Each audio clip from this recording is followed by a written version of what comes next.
We're just going to brute force through this. By and large, Cheyennes prefer meals that are easily prepared and easily consumed over more flavorful but less time-efficient culinary efforts. Scholars busy with their research will settle for sandwiches more often than not. Then I tried a dish at the last stand, and it was as if an entirely new world had opened up before me. I soon discovered that a course in nutritional science would grant access to a vast repository of information on recipes and ingredients, and so I enrolled as a student in the Studium's Faculty of Medicine. But that approach to food preparation was purely academic, utilitarian. I reasoned that if I was to learn anything about gourmet cooking, then finding employment here would be the surest route. In fact, I was on the brink of abandoning my formal studies altogether when this request came in from the forum. As a lover of fine foods, and as a person with functional tongue, I am compelled to prevent this crime against cuisine from entering society in its current form. Fortunately, I have the opportunity to improve the panel's flavor under the guise of carrying out the professor's instructions. It will, however, be exceedingly difficult to enhance the taste without sacrificing any nutritional value, especially considering any lack of practical experience. My theory is sound, but when it comes to technical expertise, that, my dear culinarian, is why I need you. If you decide to help, then please, I beg, come and meet me come and see me at the Maker's Meet.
Thank you.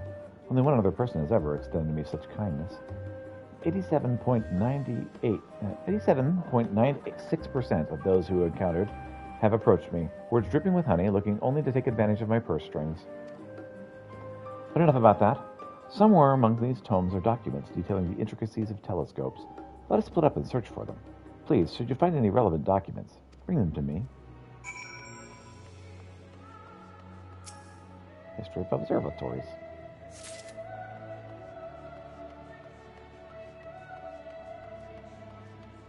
Encyclopedia of Astronomical Telescopes. And the Astronomer's Comprehensive Overview of Starlings.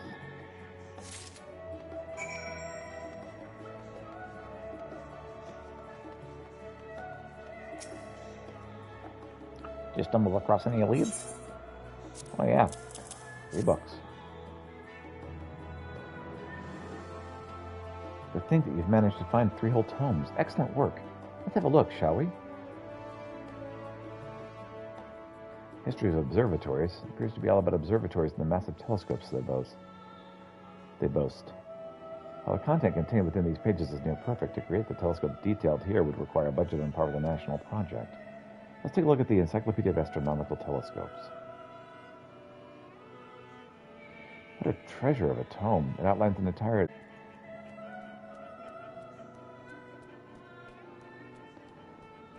Let's see what this last one has to offer. An astronomer's comprehensive overview of the starlings, huh? Starlings? Never heard of such a thing. According to this, is an ancient tool used by astronomers to read the stars that can be produced at a reasonable cost. But what good could such an ancient tool accomplish in today's world of astronomy and optics? It doesn't even have a lens. And again, as it is within my means, might I ask you to craft one for me?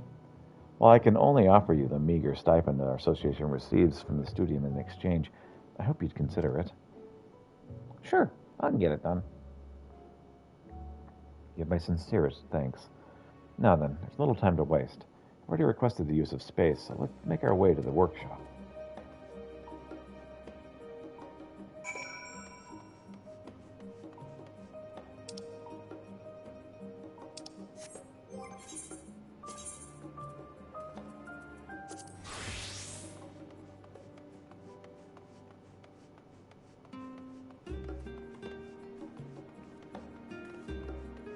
Hey there, Tinkin.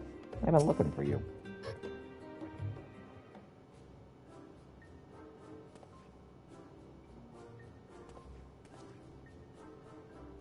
Tinkin, your fan club awaits. What? Damn it all, I succumb to the sweet song of slumber yet again. She always strikes when I least suspect it. Yeah, I know, it sucks, doesn't it? I don't suppose you would happen to have a morsel of food to spare on your person. I seem to have built up quite the appetite while dead to the world. Sure, here's an Archon loaf. Just 'cause I don't like you. I guess she sent you, did he? Of course she insists I eat Archon loaf. At any rate, you have my thanks. I hope you don't think me rude for indulging right away. Don't worry, I'm working on making a better national dish. That ought to silence my stomach a while. Truly, I'm indebted to you, sir. Dozing in the midst of research is all too common, a routinely ignored occurrence around here. There's no telling how long I would have slept had you not come when you did. In fact, it calls to mind a tale of a researcher seeking a means to traverse the ethereal sea. He wished to do so while still living among the living, you see, and they found him dead in the midst of a pile of books. That's neither here nor there. I take you to some seeking employment. Your timing is quite fortuitous, as I but recently decided upon a topic for my thesis. Pray accompany me to Searcher's Meet once more. I shall explain all to you there. All right.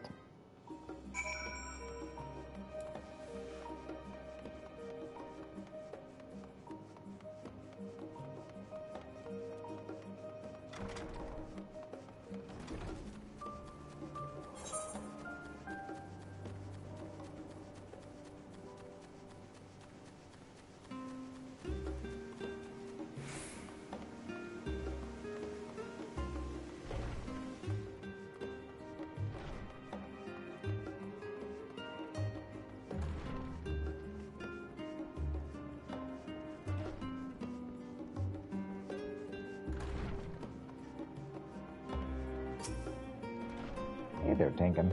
What's up? There you are, my savior from slumber. Professor, please, it would be most rude to waste any more of his time. Might we discuss the focus of our next research project and what it is you require of him? Oh, yes, of course. Time is of the essence. Honestly, Hingeshi, I do not know what I'd do without you. Well, that is most flattering. That is most flattering, Professor. Thank you. I mean it, Hingeshi. I would be lost, completely and utterly lost. Professor Tinkin, Yes, and quite famished besides. So absorbed was I in our research that I had all but forgotten my need for rest and sustenance. Were it not for your kind gift, I would likely have expired by now. Oh, I thought you meant... I mean, yes, of course. Always happy to help. Provided our research is deemed of value to the studium, we are supplied with clothing, food, and shelter. Only the bare essentials, mind you. You need to look around and know the veracity of my words. We do as we're instructed, researching and gathering resources, but what value do these things truly have in the grand scheme of things? The study of 1,000 civilizations, and nothing here has changed. Culture Shirleyan remains as stagnant as the threadbare attire we wear day in and day out. I must confess you do have a point about our garments. Should my shirt or trousers be soiled, I would have little recourse but to wear them inside out. But to be perfectly honest, I have no real qualms about the way we live here in Shirleyan. That's all well and good, but would you be content to let your children live in such austere conditions? Your children's children? Children? Professor, why would you even bring up such a thing? It's a subject I've thought to broach for some time. After all, you shall be my sole companion for this foreseeable future, and I yours, correct? Yes, I suppose you're right, and I'm Perfectly content as we are, of course, if you would prefer other. This has been wonderful, but I should get going. Denies the pleasure of your company. I've long wished for the help of a third party and insist you stay and aid with our research. Third party. Splendid. I'm resolved to change our current way of life. However, in order to do so successfully, I must first determine what cultures are best suited to blend with ours. As such, my research shall involve recreating the lifestyles of other cultures within this very building. So that was the cause of your furrowed brow of late. Well, it is a marvelous idea, Professor. Which is where your experience as a botanist comes into play. I'd have you gather the materials necessary for said recreations, though we do have a great deal of resources on hand at present. They are yet inadequate to our plans. Mm-hmm. Now, if you'll excuse me, I require time to consider what culture I shall attempt to emulate first.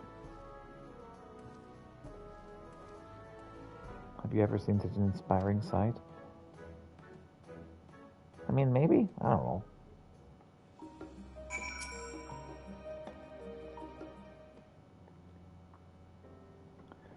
It's a relief to see Professor Tonkin has at last chosen a subject for his research proposal. I myself have long been interested in the world's more myriad peoples and their customs. In fact, that's precisely why I was so keen to work with gleaners, well versed as they are in the lore of distant lands. And parents, too, for I had a love for learning of other cultures. It was their fondness for the Far East and its beautiful flowers that gave them inspiration for my name. Despite knowing the origins of my name, I never gave it much thought.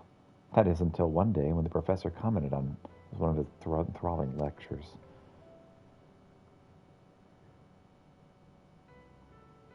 However, he did not stop there. Professor Tonkin continued by musings on how even a single flower can go by many names. Different regions will know it differently, after all.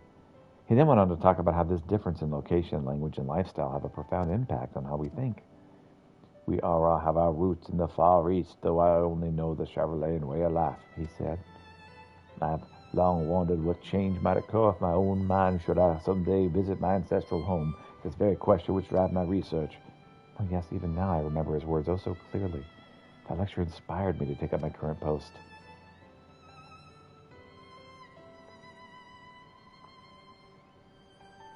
Yet, though I have done my utmost to assist him, our failure to present any findings had left me with naught to show but my own achievements. Oh, how I long to conduct research with him in the Far East, just the two of us. Why don't you tell him about any of this?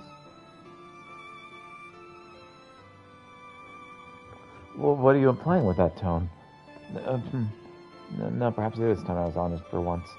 You see, I'm rather fond of Professor Tonkin. No kidding. To be honest, it's more than a little disconcerting that he has not noticed my feelings when even you have. However, given that his current research is squarely focused on creating a better life for us, I feel this is an opportunity I cannot pass up. I have no experience in matters of the heart. Like a fool, my youth was spent on my nose buried in books. Would you, perchance, be more experienced in matters of romance? I'd be forever grateful for your help in winning the professor's affections. I mean, sure. I don't really have a girlfriend. Truly, you'll help me? Oh, thank you so much. Well, you two certainly seem to be getting along. Oh, Professor, have you come to a decision? As you're doubtless aware, Charlaine is frightfully cold all year round. However, this has led to rapid progress in our ability to control our environs. Nothing proves this fact more than Liberanthos. It's so pleasantly warm down there that you'd be forgiven for thinking you were somewhere altogether more tropical. It's inspired me to look into my lifestyle, and look into the lifestyle of those who actually reside in the balmy climes. You may yet happen upon a discovery or two that would never be made, simply shivering in the cold. And in line with this, the culture we shall seek to emulate first is none other than the Razatans. Splendid. We'll need you to go collect a few things that will only be obtained in Razatan proper. In Geshe will brief you in more detail. Sure. Quest complete.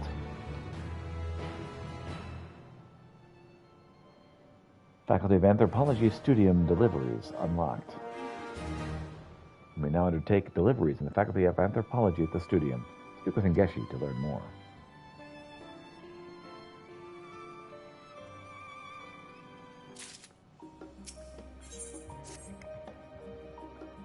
I made a list of a few Hunnish staples we require to emulate life in Razatan, and while there are certainly quite a few things you would struggle to procure in Charlayan, one in particular is used to make vibrant dyes and special spices.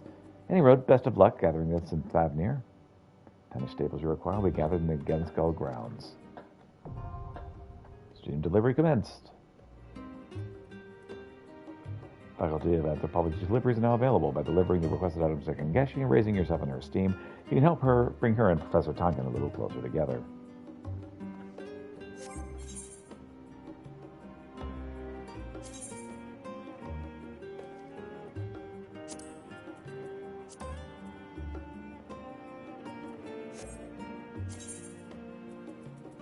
Alright, let's see.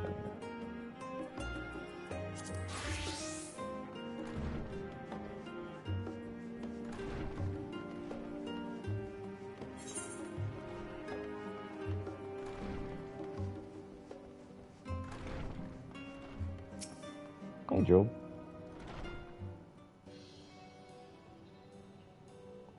According to my calculations, we should have just enough in the way of funds to craft a star lens.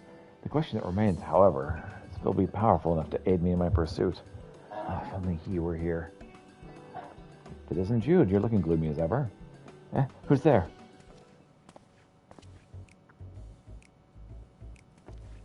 Oh, it's you, Jeremiah. Have you finally decided to join the Faculty of Astronomy? I know not which Jeremiah you're referring to, but this one shines brighter than any of those so-called stars you gaze upon. It's only Jeremiah I know. You should know that seeing as we've been friends since childhood. Jerem, terribly disappointed. 10 whole years have passed since we first met. I thought you'd grow out of it eventually, yet you insist on immersing yourself in this tedious, unrewarding work. We are pupils of the Studium. It's all but blasphemy to whittle away the best of your years nose stuck between dusty old tomes. Now, why don't you settle aside your so wayward aspirations and join me in the Faculty of Literature?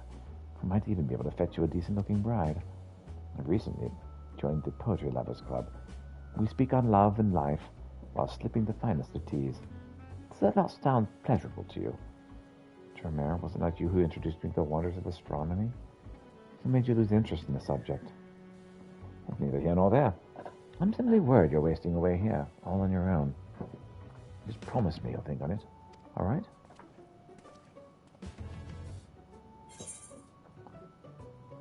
Is that your friend?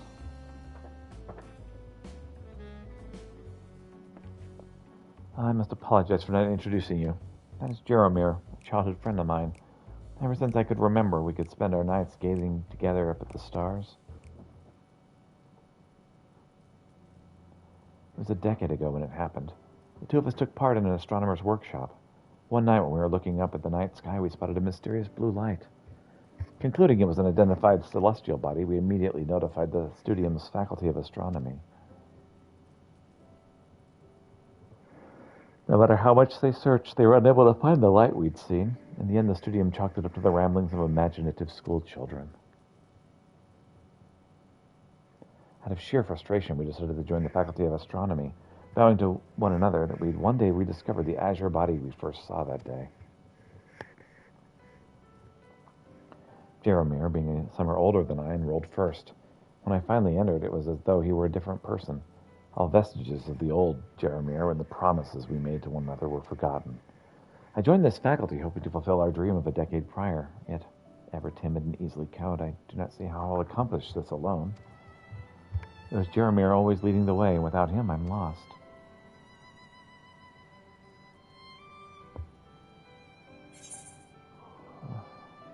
Now you got me.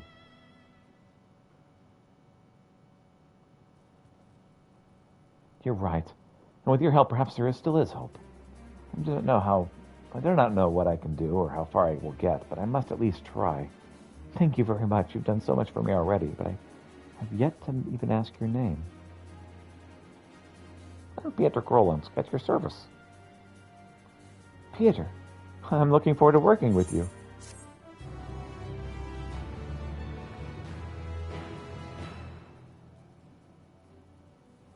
Faculty of Astronomy Studium delivery is now unlocked.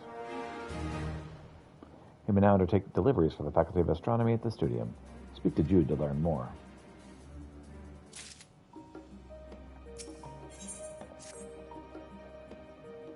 Peter, let us waste no time getting to work. I would like to ask you to craft Starlin braces. They're arguably the most important pieces. So deliveries commenced. You may now undertake deliveries for the Faculty of Astronomy in the Studium. By delivering the requested items to Jude and raising yourself in his esteem, you can advance the story of his efforts to manufacture a star lens.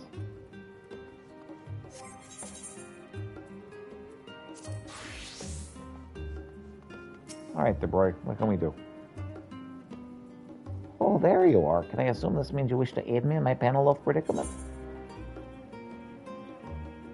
Charlene's larders must be saved.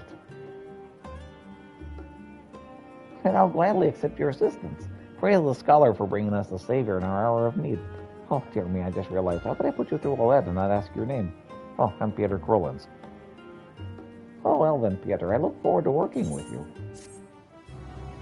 You got it.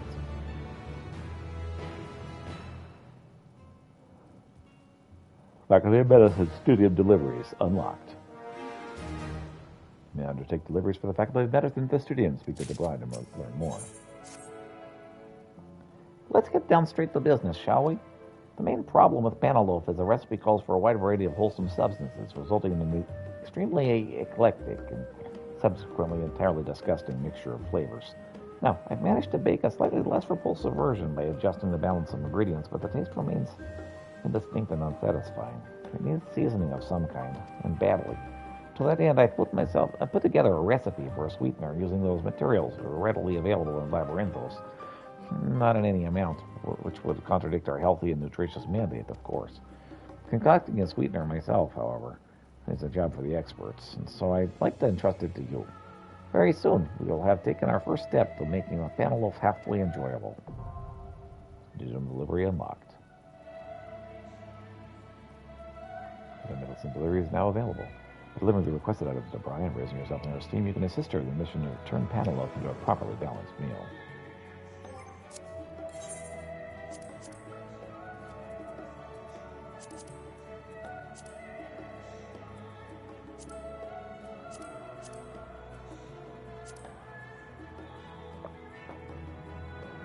Okay, garden beet sugar, wine basil, and light herba.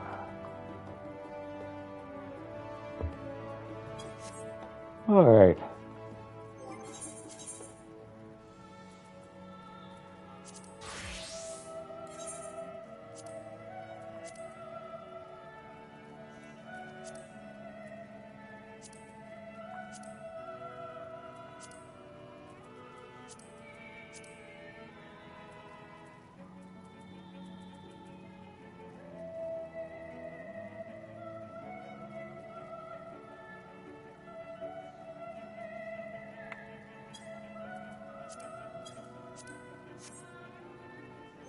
All right.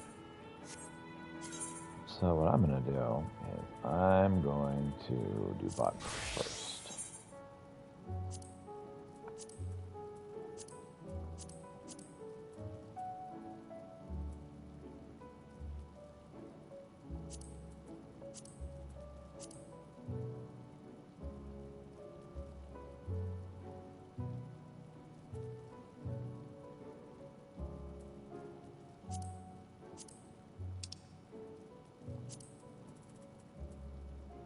Savner Geistkall grounds.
palm syrup.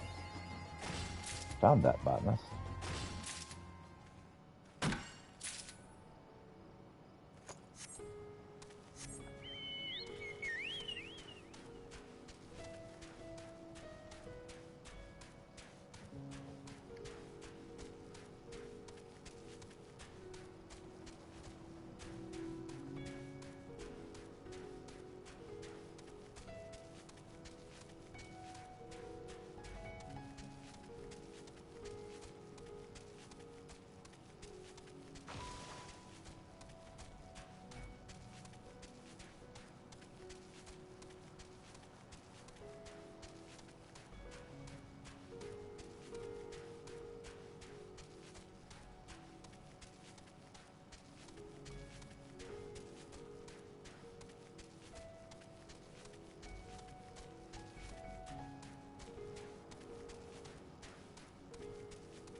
I need two more.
6. Let's grab one of these others while we're here.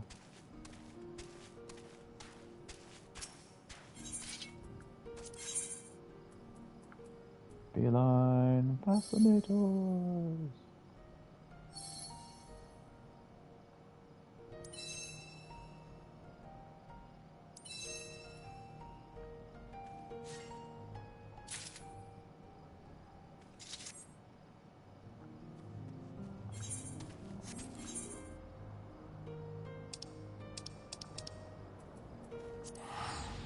Alright, back to here. Turn all this stuff in.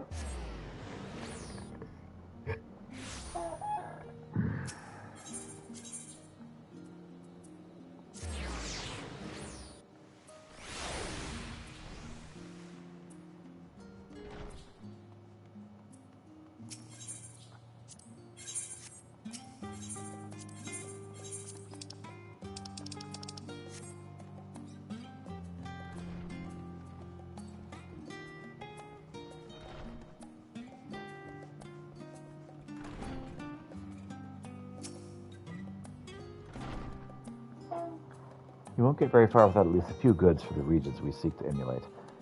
I trust you'll have no trouble procuring what we need.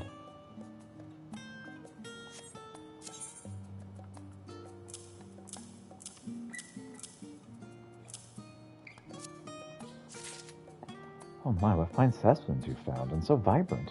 Yes, this will be most helpful indeed, thank you. The leaves are desiccated before being turned into spices. They're commonly found in Hanish cooking, as you might expect, but alchemists can use them to fashion various medicinal tinctures. Making your first successful delivery, you've begun to earn Hingeshi's trust.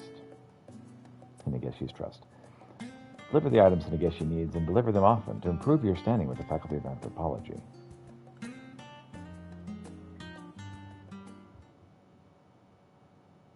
Professor Tonkin and Hinegeshi take the items you brought them and set to work emulating Hanish culture.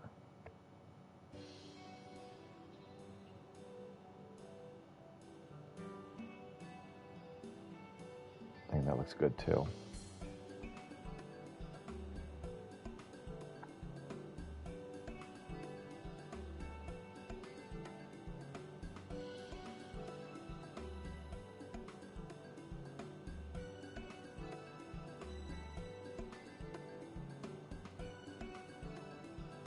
Most colorful, would you not agree? The last one would surely freeze to death wearing these clothes in Charlene for very long. And while their cuisine is quite delectable, I must say it's rather spicy for my own palate. Perhaps their love of spices developed out of necessity. A fine hypothesis indeed, Hingeshe. Food is prone to expire all too quickly in climes such as Razatan's. Copious use of spices not only helps to increase one's appetite, but also mask the unpleasant odors that may have come from food on the brink of spoiling. And with spoiling food comes a risk of harmful bacteria, a likely reason for the region's struggles with sickness over the years. I can think of no better catalyst to spur innovation in medicine than through the mastery of alchemy. This, for example, a tonic to raise one's cool body temperature to protect from the cold. Resourceful as always. Thank you, Professor. Returning to the penchant for colorful hues, I believe I understand their reasoning for that as well. Simply put, primary colors stand out even under the unrelenting rays of the sun. Hence, everything from their buildings to their bracelets are made of bold primary colors.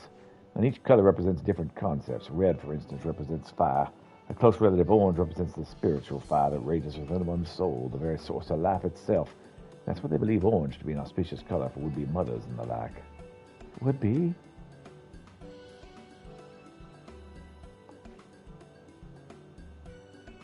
Huh?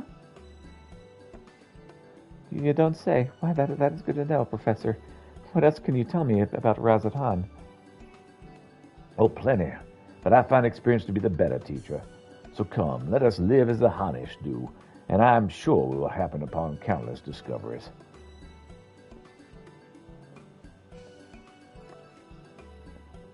Oh, this is going rather swimmingly. I'd hoped this research might bring us closer together, but I'd never dreamed it'd end up living together. Of course, it would not have been possible without your help, and for that, you have my thanks. Sure. Student delivery complete. I delivered the requested items. Hooray! Esteem level increased. She now considers you a fledgling matchmaker. Next request will be available from Hinegeshi upon reaching level 83 as a minor botanist. In order to achieve the subsequent quest, you must first complete the main scenario first, a frosty reception. Which I believe I've done. Haven't I?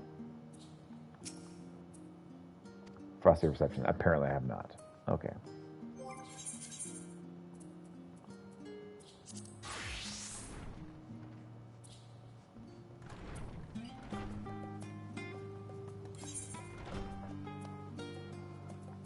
Okay.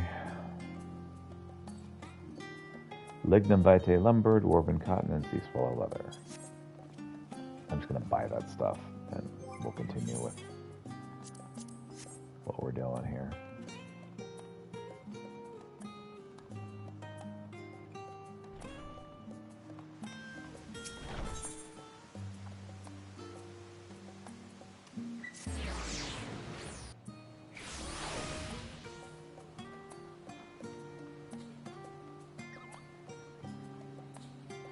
That's not the board I want. The market board is what I want.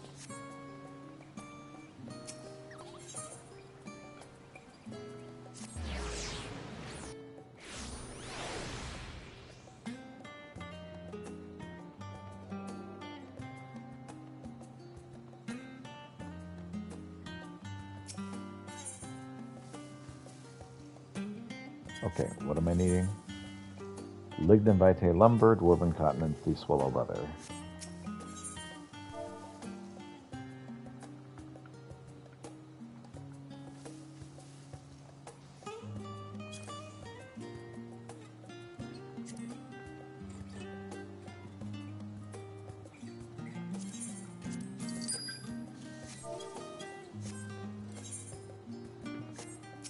Dwarven cotton.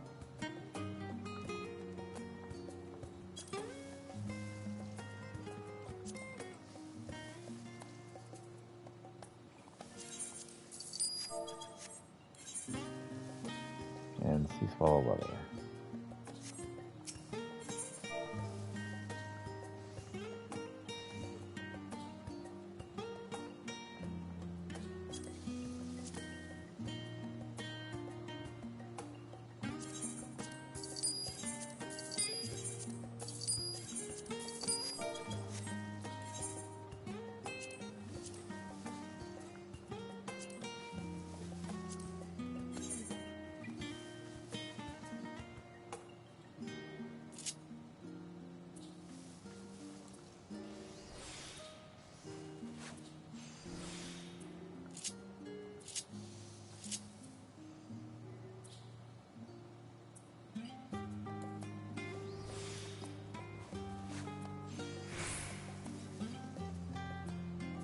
Okay.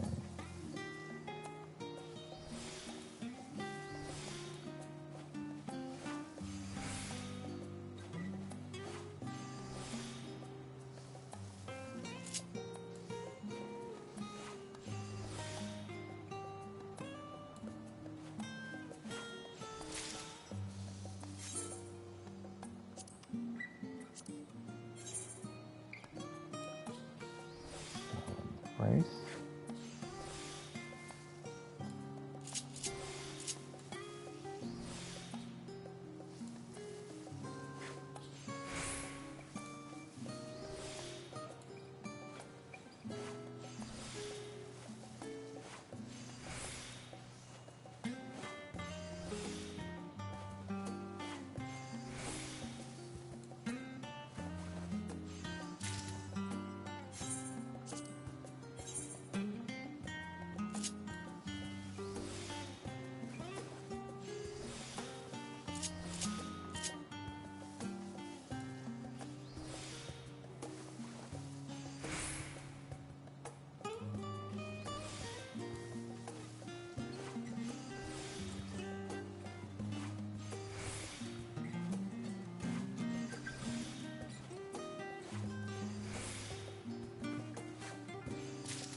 Another selling price.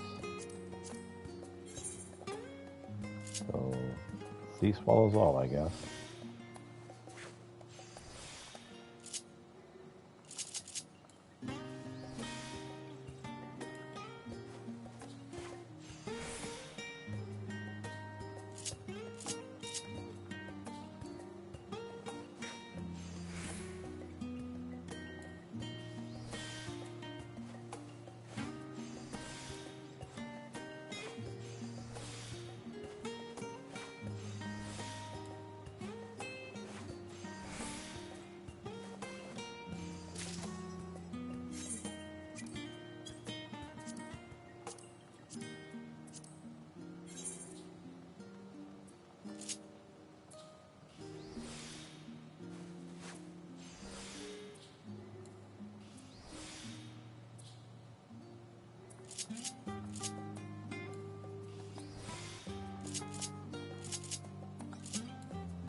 covered up.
How do you augment them?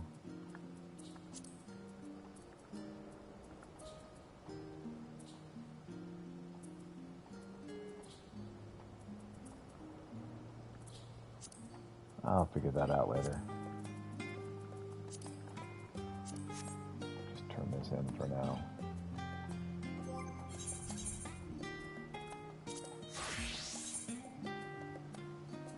Panel of sweetener: garden beet sugar, lime basil, and light yerba.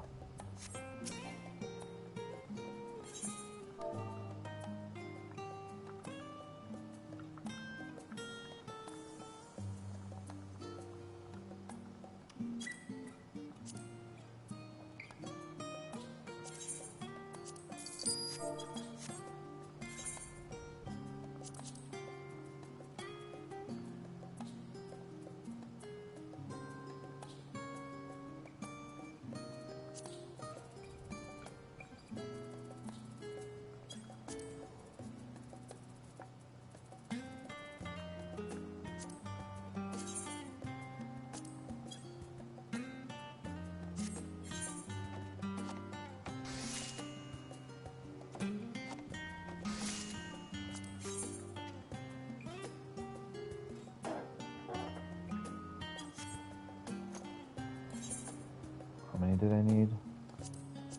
There's a lot, right? All right.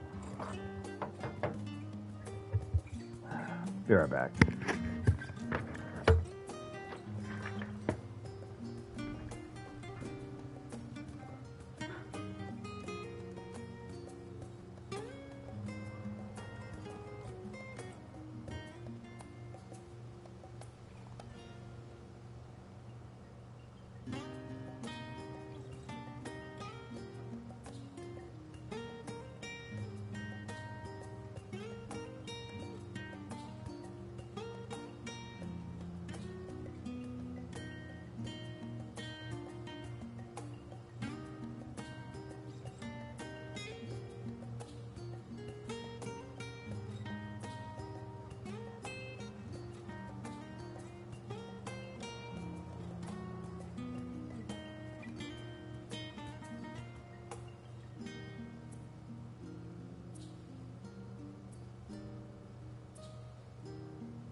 All right, so I think I need 30 more beets.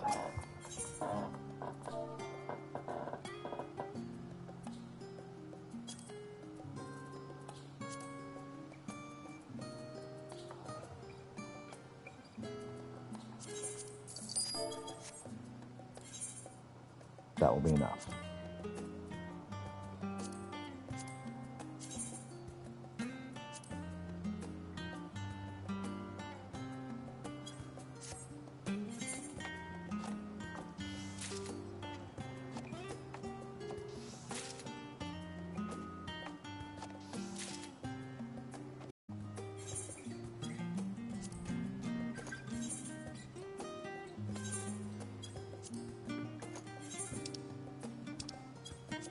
There. I was hitting the button at the wrong time.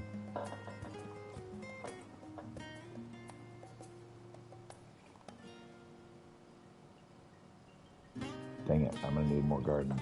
Good, I've got enough.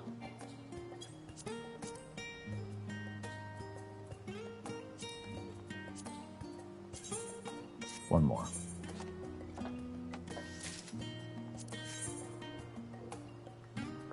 If it had all been the same, it would have worked out great, but it wasn't, so there we go. All right, let's see. We need 6 lime basil and 6 light gerba.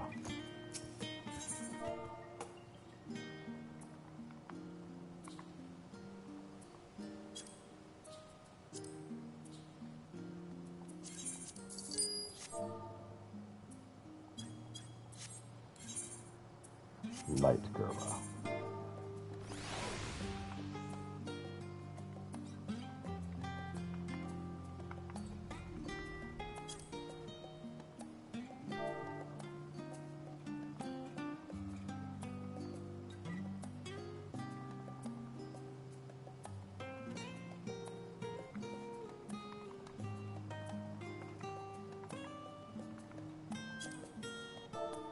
Oh my lord. Like Gerbera.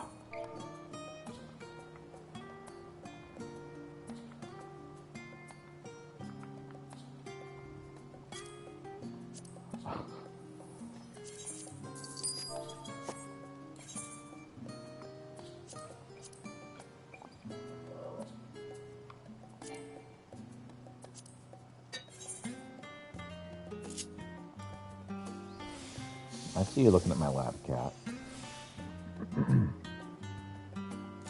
Not that I want to get up in your lap, Baka.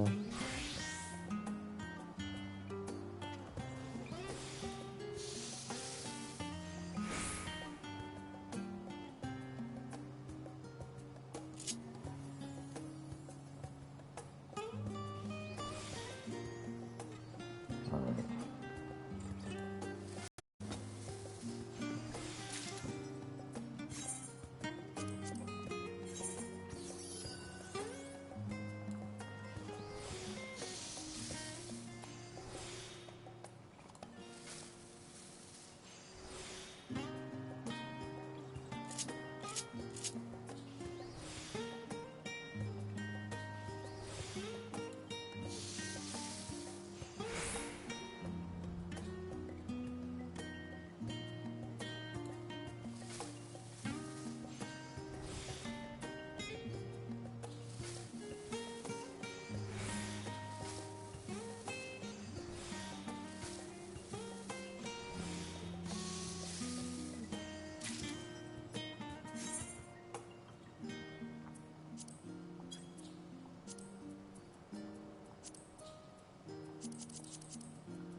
Do this for a bit.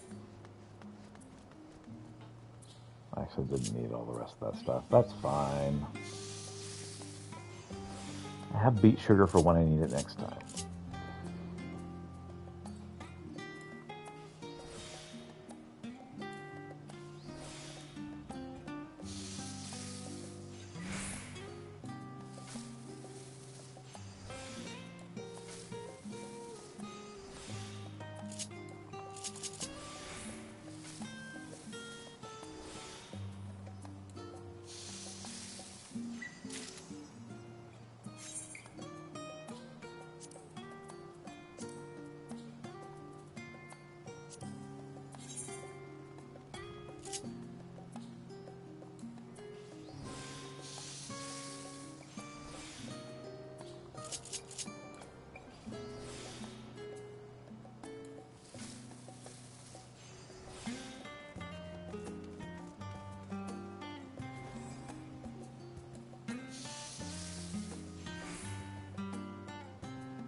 How many panel sweeteners have we got?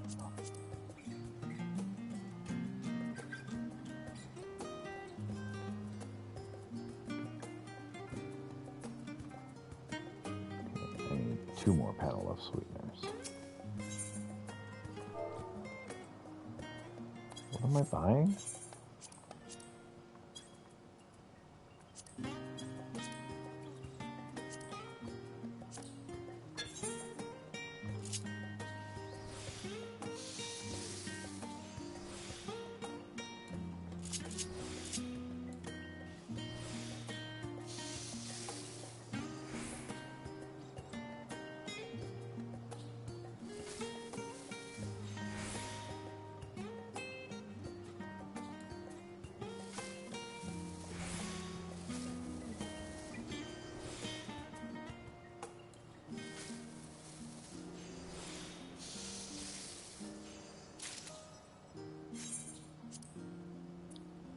One more panel of sweetener should do it.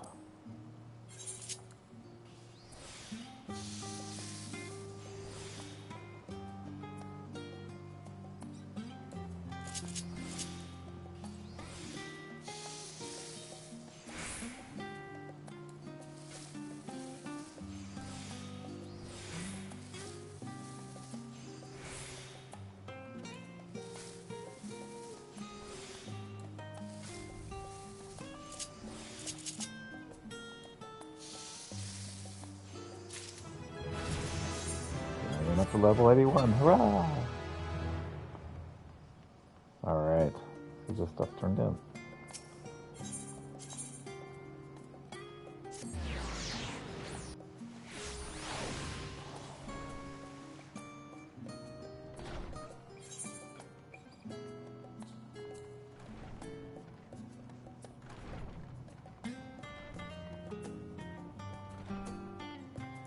I got your sweetener right here. The recipe for the sweetener isn't giving you any trouble, I hope. I can hardly wait to see how it turns out.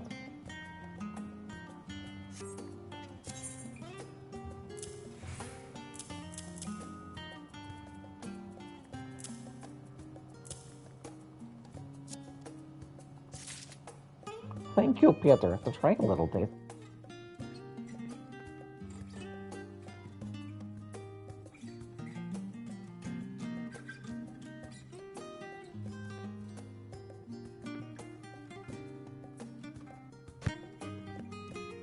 I can safely say you've managed to hit the sweet spot.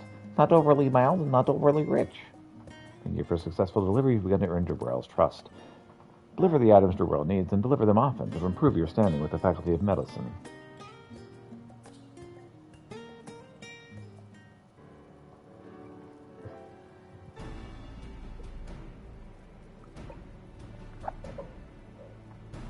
With the sweetener added to the mix, I went ahead and baked the second test batch of penna loaf.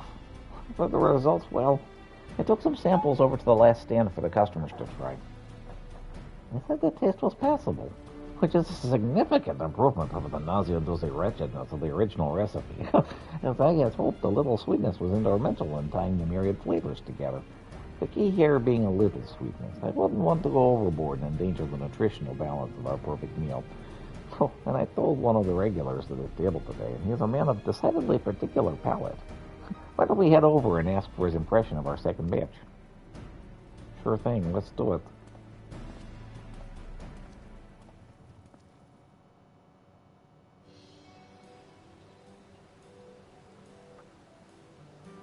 If I may ask, what did you think of the bread, sir? Not bad. Not bad. I give the flavor a passing grade. The texture, however, needs some attention. Oh, the texture. It is not overly noticeable in a bite-sized sample, but after 1 or 2 full slices, I fear one might begin to struggle with a somewhat dry and powdery consistency.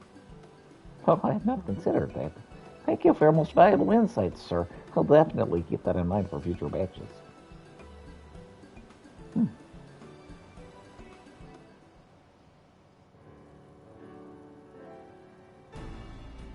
Well, that was a much needed reminder. In my rush to enhance the flavor, I neglected to account for changes in the texture. Introducing the sweetener must have affected the consistency of the dough. Well, nothing's ever simple, is it? Improving the texture will be our next task, then. I'll give the problem some thought, and then we can work together on creating a solution. Stream delivery complete. You've delivered the requested items. The steam level increased. The Brown now considers you a reliable baker. Hurrah! Next request will be available from the Brow upon reaching level 83 as an alchemist or culinarian. Unfortunately, I'm not there yet.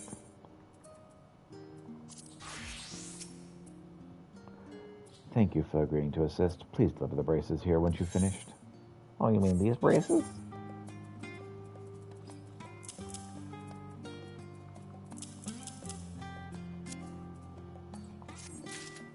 What stunning craftsmanship. Your talent is incredible. You're a star amongst stars. Making your first successful delivery, you've begun to earn Jude's trust. Deliver the items Jude needs, and deliver them often to improve your standing with the Faculty of Astronomy.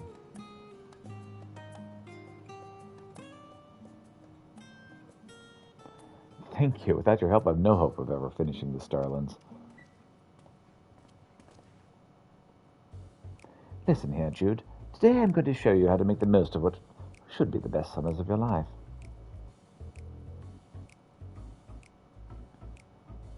Are you familiar with the concept of barbecues?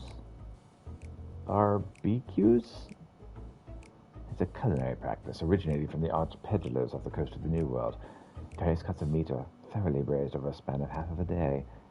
Many of our peers prefer studying alone in dreary silence, but it's not so with the Poetry Club.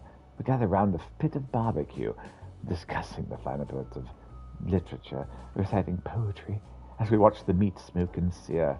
Perhaps the flames that sear the meat will finally ignite the fire of your heart, large enough to propel you into action.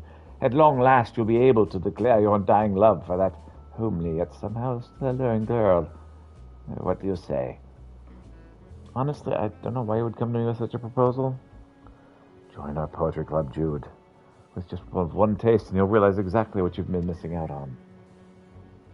Tremere, you live boldly and elegantly. Unlike you, however, I'm a solitary creature. Just the thought of eating across from another is enough to send chills down my spine.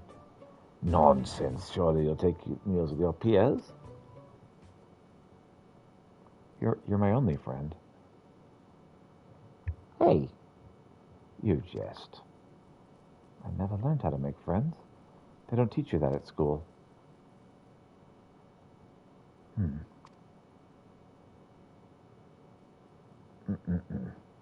This is but further evidence that you mustn't remain here alone and isolated. I'll continue to visit till I get through your thick head.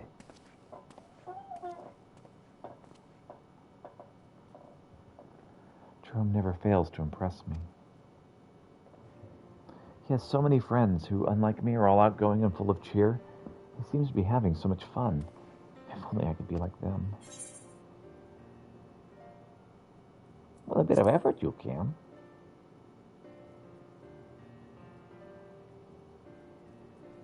You're right. Lamenting my situation will get me nowhere. Chin up, Jude. You're always looking down. You'll forget to look at the stars. Exactly.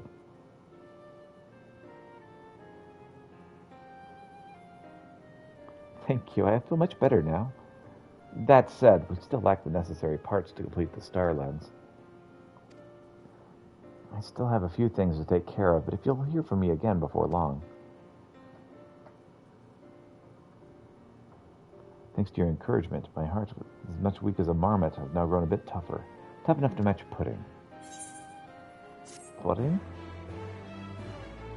That's your symbol of toughness? Esteem level increased. Jude now considers you a marginally scary individual.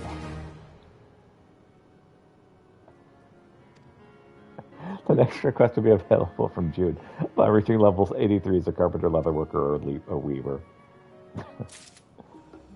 Hey, I'm only moderately terrified.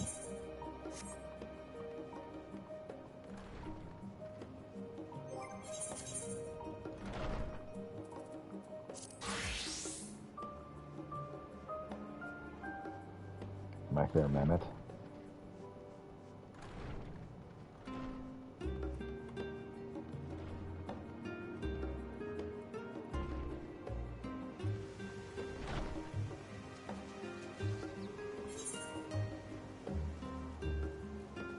we finally get this last mission. And there's more over there, too. Cool. Awesome.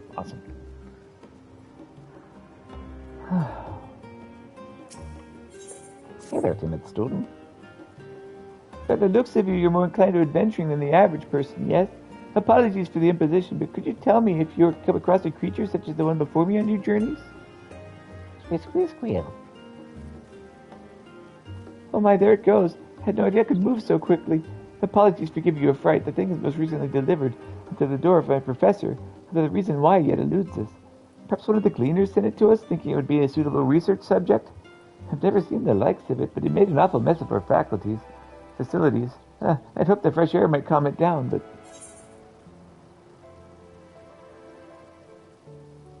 This big creature is more dangerous than you could possibly imagine. Fairies are afraid of them. Dangerous? That could be as posing as you say so, then it must be true. And I let it escape. If word of my oversight gets out, the professor will tan my hide. I may even be forced to delay my studies for a whole year. I must find the creature at once. I need to cover as much ground as possible. Could you aid me in finding it before this day becomes a catastrophe? Sure, I can do it. Thank you, my friend, thank you. Well, then it appears to have run off toward the Archon's design. I wish you good luck in your search. We all have luck.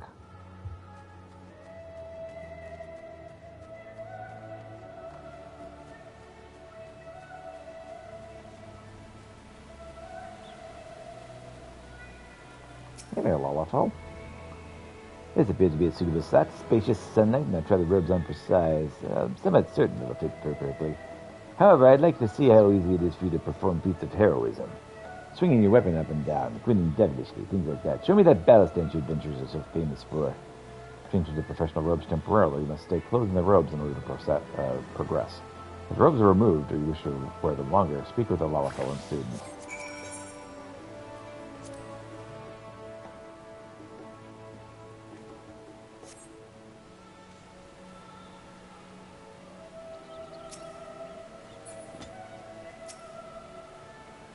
How well you can move in a professional robe, show off your battle stance to the Lalafellan student.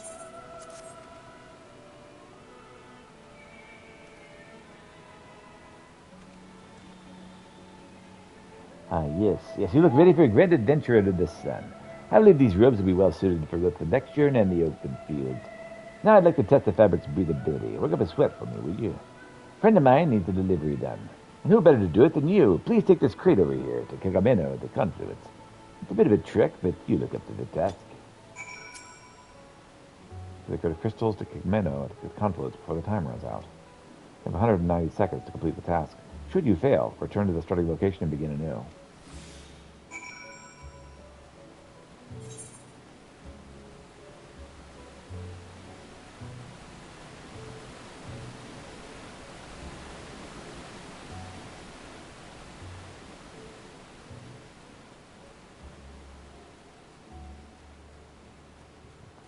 Feeling confluential.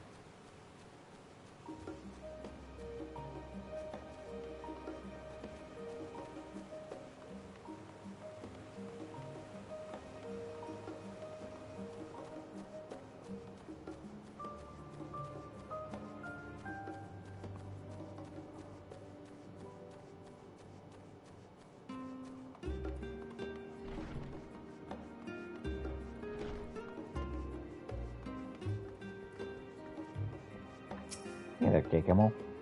What? Remember the forum here? I mean, welcome to the humble laboratory. What do you need, sir? I'm delivering your crystals. Oh, you give me quite the fright. You should be more aware of the effect that such robes have on the people here, students and professors alike. Of course, I'll accept these crystals most gladly. That being said, pray inform the student who gave those to you. She should do her own work from now on, regardless of what experiments she may be conducting.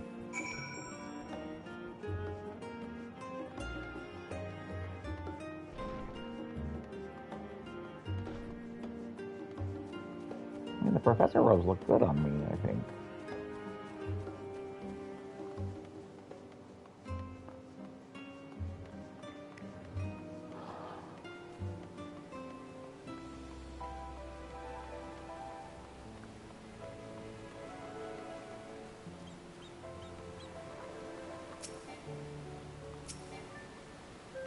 Can't do this when we're wearing a guise.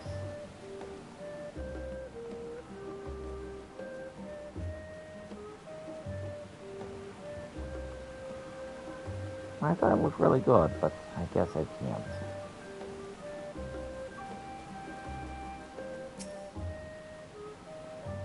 Welcome back, my adventurous student. I think the crystals were delivered without incident. I thought I was a professor because of what you put on me. I see. The camel can scarcely get through a single conversation without giving her unwanted advice. No matter, when my robes are chosen, I wager she'll treat me with the respect I deserve. You don't appear to be flushed, so I take it the robes were light enough to allow somewhat physically taxing duties. However, if you'd like me to examine them closer for any signs of wear, can you return them to me? I'm more than happy to. Thank you. My masterpiece draws one step closer to perfection.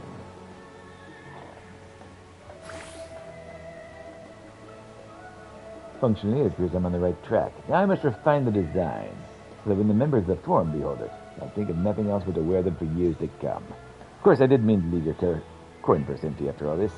Return to where we first met, and I shall bring you your reward. And then you shall have your reward, ominous laughter. Ah, you must be the help Parchemin said about. Are you ready to begin your education? Sure, why not? Firstly, observe the object next to me. No mere rock. It's an experimental apparatus designed to simulate the movement of aether through the environment. So I intend to demonstrate how crystals are formed. Now, the next order of the day is to use this explosive to destroy the device. Don't be afraid. Your extremities are safe, I assure you.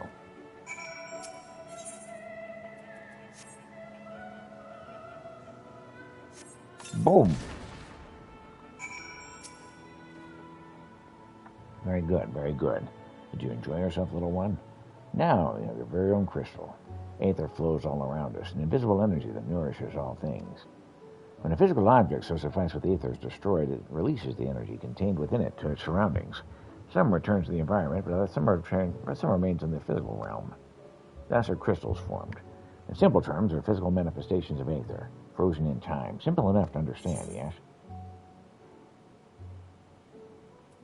You've opened my eyes. My hunger for knowledge has been piqued. Truly? Well, that's encouraging to hear. Truth be told, I was afraid my explanations would be incomprehensible to those not already academically inclined.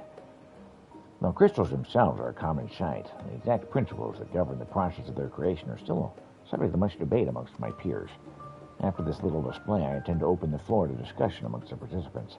I want them to ask the most fundamental question of all research. Why?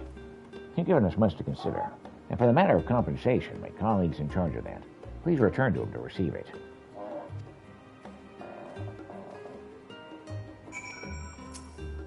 Oh, I can't pick up crystals.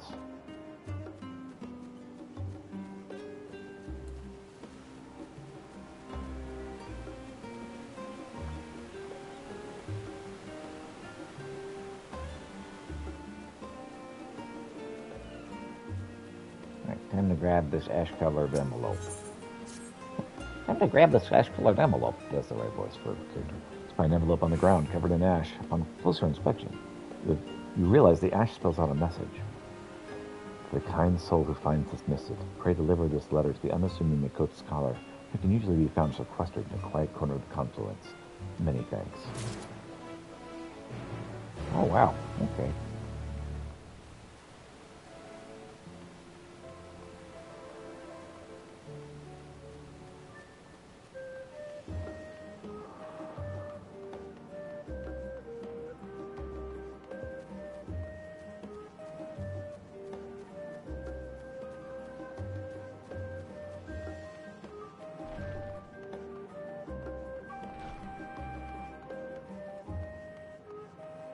Hey there, Bogus Makot. I was told to give you this letter by a strange scrawling in ash. Yes, you're looking for me. I suspect I spent too much time in this corner of the confluence of someone I've never met knows where to find me here. I have in its mysterious ash-colored envelope. A letter? If you don't mind me asking, could you tell me where you found this? That's right over there. On the ground, covered in ash. In words. Of course, I see. The place where you chanced upon is one of dubious prominence. The students are confined there as punishment for recalcitrant behavior. I believe I recognize the hand who penned this message. The student is an acquaintance of mine, although that might be a rather generous term. Several days ago, he was confined there for concocting an explosive alchemical compound and using it to surprise his teachers. And the stunt ended with half the garden in the teacher's quarters in ashes. It seems he put more effort into writing a message to his would-be courier than his letter's recipient. Bring me food and a candle. I say, that foolish lad, it serves him right being locked up in that room. As you can doubtless surmise, our relationship is somewhat strained. I apologize for making you party to it, but what's done is done, and now I would ask a favor of you myself. Could you procure a candle from Tofwib at the Agora? I shall prepare the food this fool has requested, much as I would rather not. When you're done, pray meet me at the spot where you found the letter.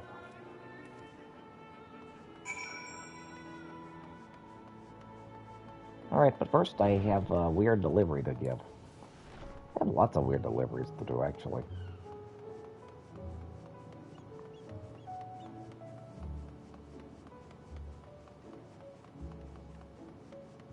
Hey there, Topweb.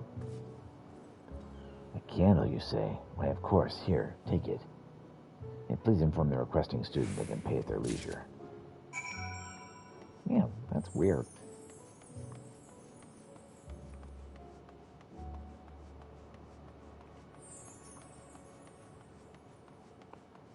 Give me your mending abilities.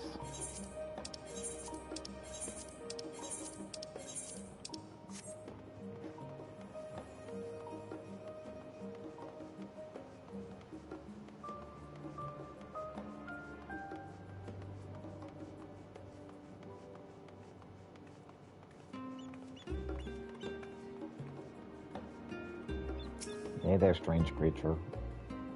Squeal, squeal. Seems to be the creature you're looking for. When you attempt to pick it up, it squeals harshly, but it seems more than willing to follow behind you.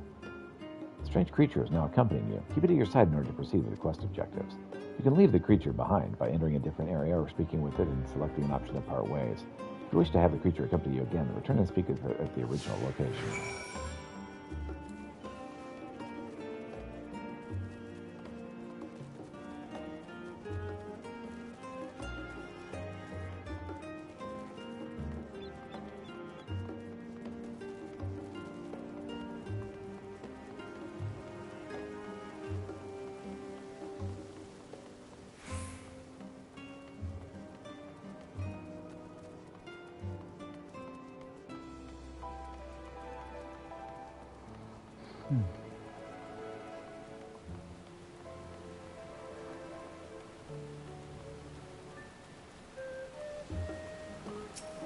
Hey there, Boogish McCoat. Have you seen my beaver before?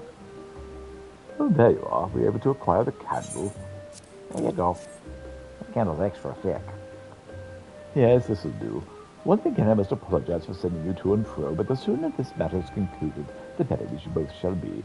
I suppose that you're from foreign land. You're unaware of what this candle represents. There's a reason that scoundrel requested a candle of this type. Long ago, one of the students confined within these rooms spent his days unraveling some of the most troublesome mathematical problems of the time, with nothing to distract his attention. He was really quite successful. He wrote the equations on his wall with the blackened end of his spent candles. When the professor saw what he had done, they too were well impressed to be angry.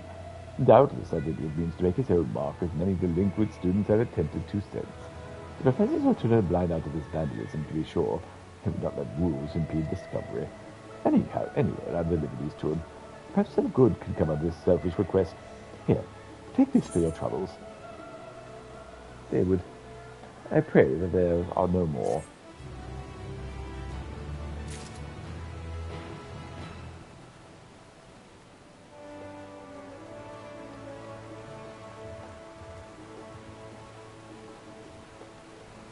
Goodness, there's so many things to turn in around here.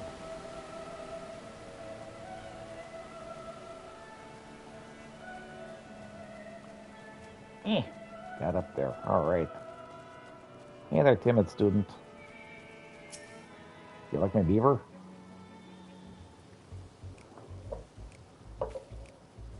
Oh, there you are. You found the creature. Oh, that's strange. So did I. Oh no, they're multiplying.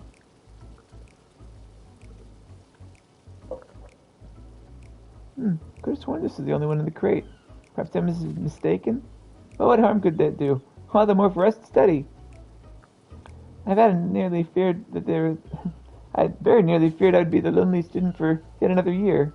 The outside world calls for my genius, and thanks to you, I should have it.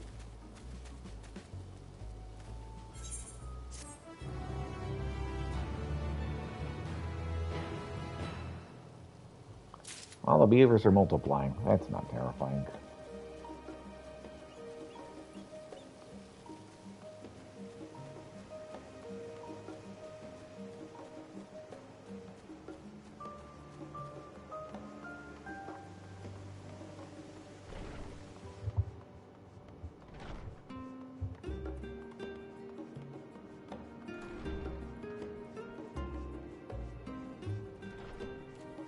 Hey there, Lollatillon student.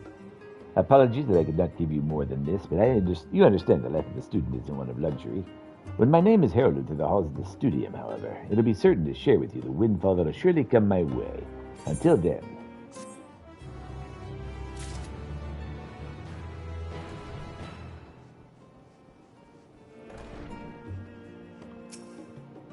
Hey, Besamov. Ah, there's the bushy-tailed student. Was the experiment to your liking? Children are ever so fond of explosions. Your payments? Well, yes, of course. Besides whatever knowledge you gain today, free of charge, mind you. Take this. And of course, you're always welcome to join us after I've revised my lesson plan. Huzzah.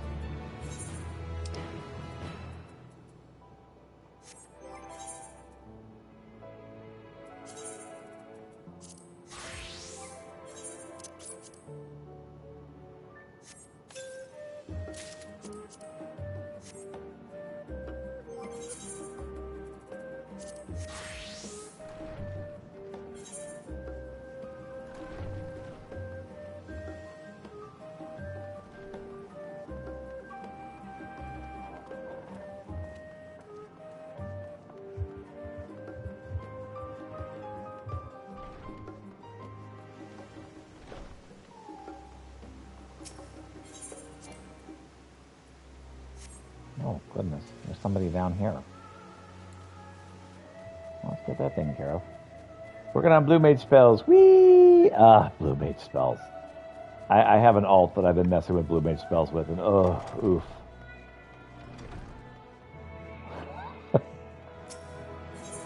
How far along are you in blue mage? The Swiss is poring over a book, but her mind seems to be elsewhere. I've seen you around Numenor of late. The adventurer, yes. I've been meaning to ask you out.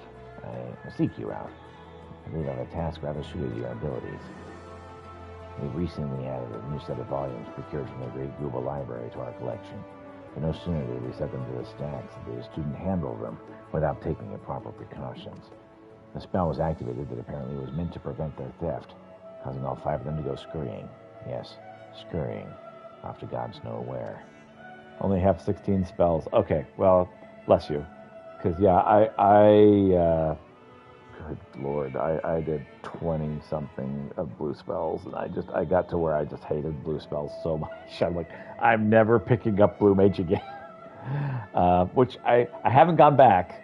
Eventually I may, but yeah, blue mage, oof. Quite the honorary in their great state, and I'm afraid few of us are suited for combat. For you, however, books should be a simple enemy to beat, if it comes to that. As I've said before, 5 volumes are skulking about at present. I prepared a solution that could calm their rage somewhat, but they may require a few knocks to the spine before we can carry them safely. Would you be so kind as to collect them for us? Thank you, and Godspeed. All right, time to track down wandering books.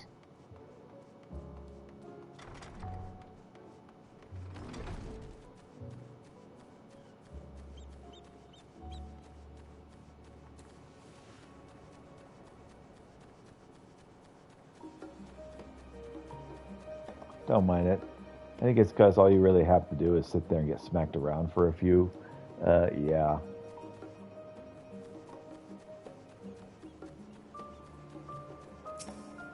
There's some of that. Book is chomping at the air, as if to ward off anyone coming too close. Use the powder to put it to sleep. But keep a watch on your fingers.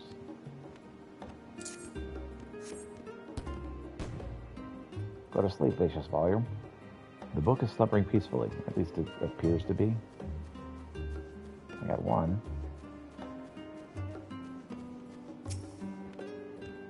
Book is chomping off the air. Time to put it to sleep. Book is slumbering peacefully, or at least appears to be.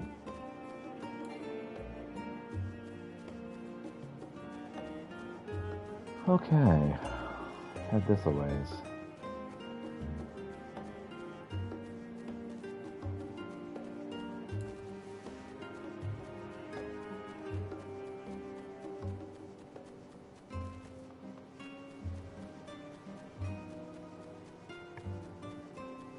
Oh, there's one over there. I love this music.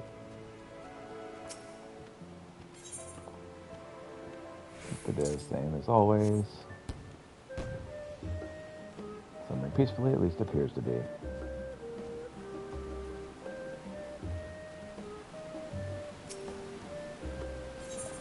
Watching your fingers. It is slowly, peacefully, at least appears to be.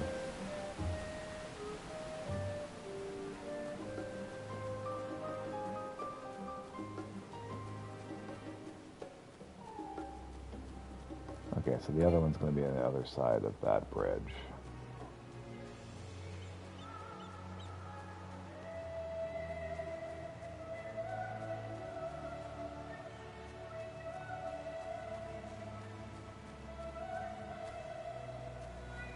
I went the wrong way. Alright, that's fine.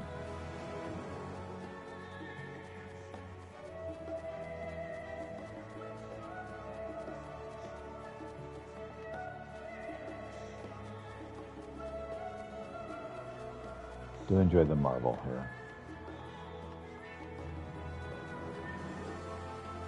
It's our last vicious volume.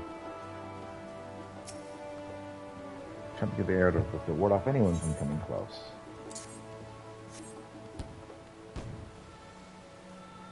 Book is fast asleep, judging by its cover. It contains stories of a Banga handmaiden and her lance.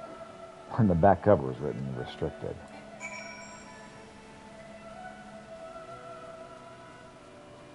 Sounds scandalous.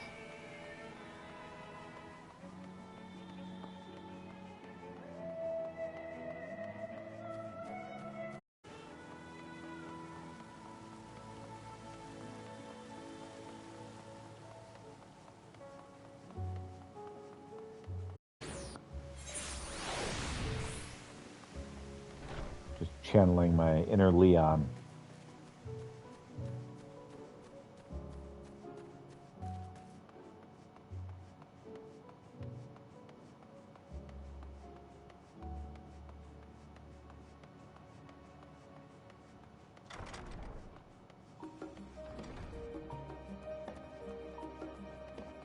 Alright, ISO Swiss. Did you manage to collect the books? I hope they didn't have you running around too long. Hey, Tranquil Tomes. Ah, yes, this is all of them. Thank you, adventurer. They're quite the precious finds, and it would have been a shame if they jumped off a cliff or somewhere else equally as precarious. I see among them is a restricted tome. Have a word with the student whose recklessness caused this whole incident. Although he's been chastised plenty already, you can be sure. Unfortunately, this incident isn't the first of its kind. Books protected by this manner of ward must only be handled with kid gloves, woven of the self-same grass I used to make the sleeping powder. If we don't take such measures, the books will crumble from age and the elements within a few generations. It's one of the very few first lessons we teach students. There's one almost every year who fails to listen.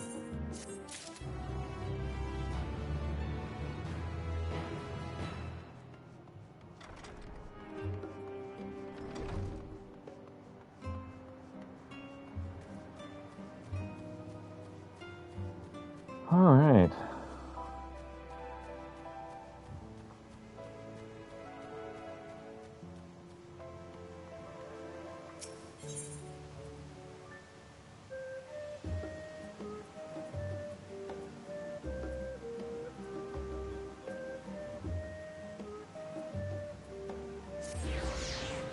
Let's check in here on the bus desk unit.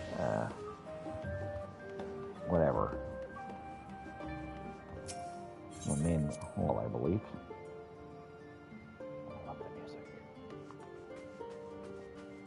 Hey there, Gratia.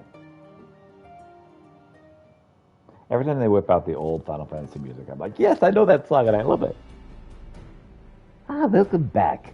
From what I hear, your trip to the Studium proved most educational. While you were away, I received word from your fellow scions. As expected, news of the warding scales is met with much joy.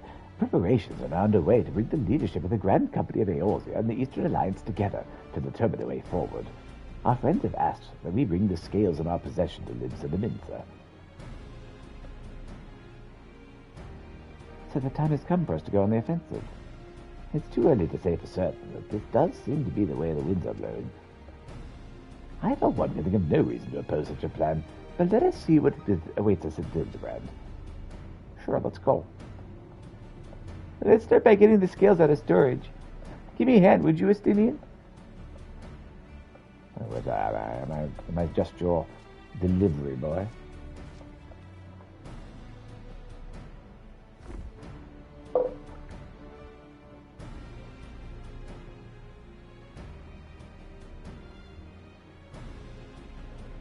I didn't realize the crates would be so heavy.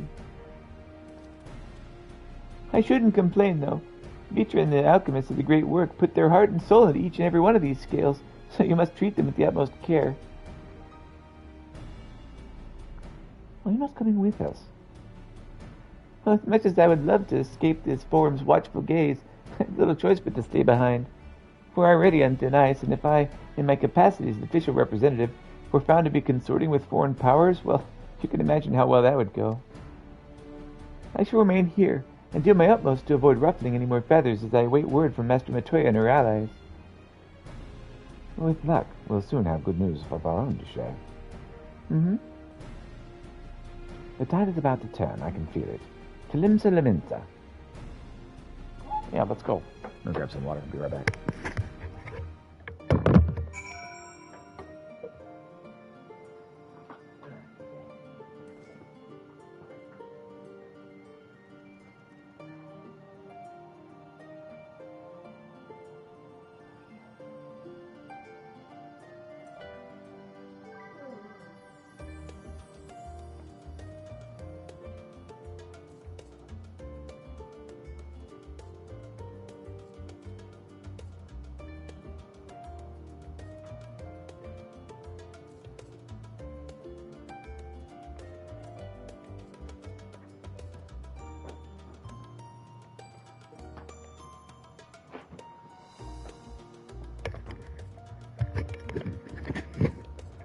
All right. Wow, beautiful music.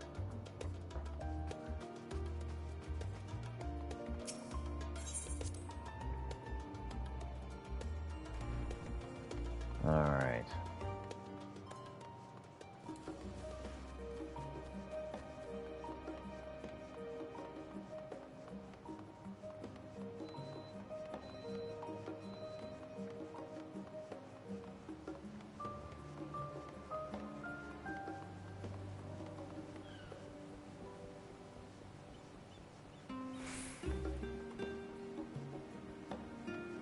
That's our elegant mammoth.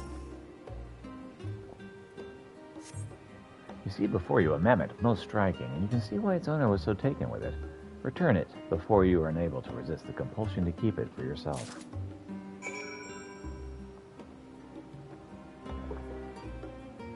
Was that an Alice mammoth? Kind of looked like it.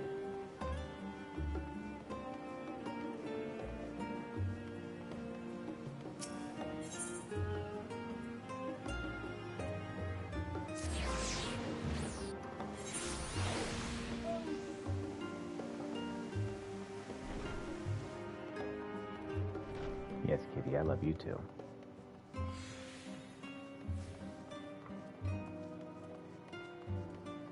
Yeah, that croissant. Come back to me, my princess, my queen, come back to me. I have your Alice mammoth. This is her, my enchanting mammoth, and not a single scratch upon her beautiful visage. Words cannot express how happy you've made me.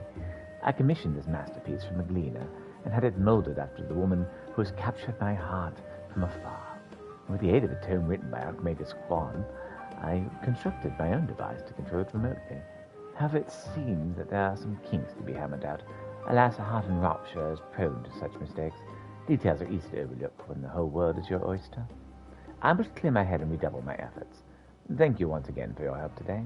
We won't soon forget you.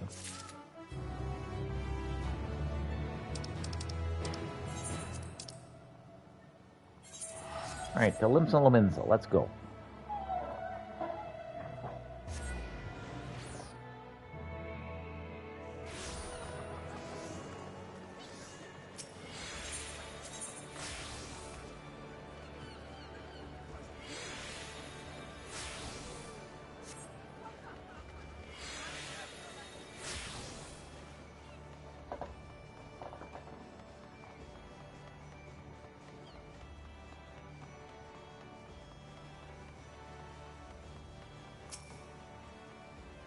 I was told to expect you. As you may or may not be aware, the Admiral is at present entertaining the Elder Seedseer and the Sultana. Three of the most powerful women in the world in one room. Do you need a moment to spare, or shall I show you into them? Oh yeah, let's go. They love me.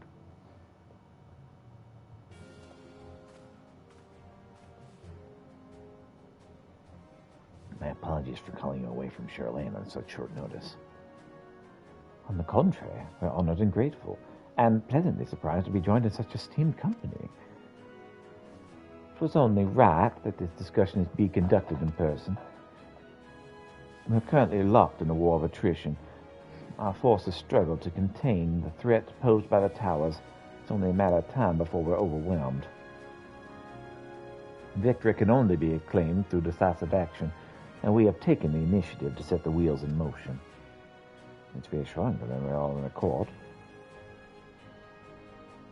But might I ask what your plan entails?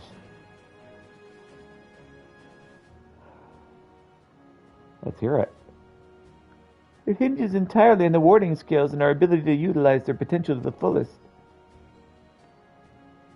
During your time in Charlene, the allied nations have been engaged on separate fronts, with no end in sight. To make matters worse, the surge in abductions of kobolds, Sahagin, Ixal, and Antanta have given rise to an increasing number of primals as well. But your triumph in Razathan has given us cause to hope once more. The time has come to free ourselves of this menace, and it is you, the Scions of the Seventh Dawn, who've shown us the way. While the bulk of our forces will continue to hold the Temporada at bay, we'll dispatch our finest to strike at the enemy's heart, Galdemald. These brave few will be the Isambard contingent. To think such progress has been made in so short a span. Its objectives are twofold. The first is to provide aid to the people of Garlemald. As previously reported, countless Imperial soldiers and civilians have been tempered. Robbed of their free will, they serve the Telerois every wind without question. They too are victims. It is our duty to deliver them from their suffering, not for strategic or political gain, but because it's the right thing to do. I do not ask that we set aside for decades of conflict and conquest, that we simply choose to forgive and forget. I ask only that in choosing to remember, do we not also forsake our compassion and morality? For without that there could be no reconciliation, only death, without end. Aye, on that we can all agree. Our second objective is the colossal tower that Thancred and Oriange observed at the capital. Though its purpose remains unclear, there's reason to believe the smaller spires are merely a precursor to what's yet to come. Until the Tower of Zot was toppled, we'd failed to make any headway, though the same could be said of Terra Ferrari. They're certainly in no rush to further press into our lands. I'd wager the spire's primary purpose is to divide and keep us occupied, while they work toward our annihilation. It would appear to be substantiated by Ishtalu's analysis of the tower's influence on ethereal currents. Based on their observations inside the Tower of Zot, the spires siphon aether from the land, consuming it to maintain their form. However, they draw forth far more than is required for this task alone. The excess of aether remains unaccounted for, but we can be sure it is not being harnessed for our benefit. It wouldn't surprise me in the least if it was being redirected to the larger spire in the capital. There's a logic in that. Regardless, Once we have uncovered the truth, we'll bring their schemes crashing down, along with their infernal towers. Well, that's all well and good. But what would you have us do? I assume it's more than handing over the scales and being on our way. We want you and your scales to join the Ilsabard contingent. I consider it an official request from both the Grand Company of Eorzea and the Eastern Alliance. Do you accept? Perhaps perhaps you should be the one to answer that.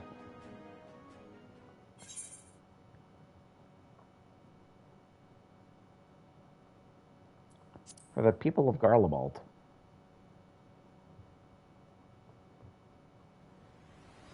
Couldn't have put it better myself. Ishtula, Thancred, and Urianji have already pledged their support and are on their way to meet the rest of the contingent. They were positive you would come to the same decision they did. Luckily for all involved, their prediction was correct. Once you've delivered the warding skills of Valamigo, the contingent will embark on its journey to Ilsabard. Raban and Lord Amaric are overseeing preparations, so I suggest you make yourselves known upon arrival. Pack warm clothing, furs, and the like. Without it, the cold will do as before. Will do you in before the Telefori have much to draw steel. As for us, we'll keep the enemy busy while you're gone. They're the only ones who can create a diversion. They're not the only ones who can create a diversion. Now go.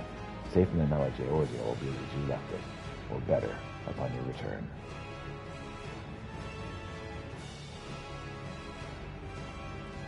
All right. The heart of Garlemald. To the people who destroyed Pieter's home.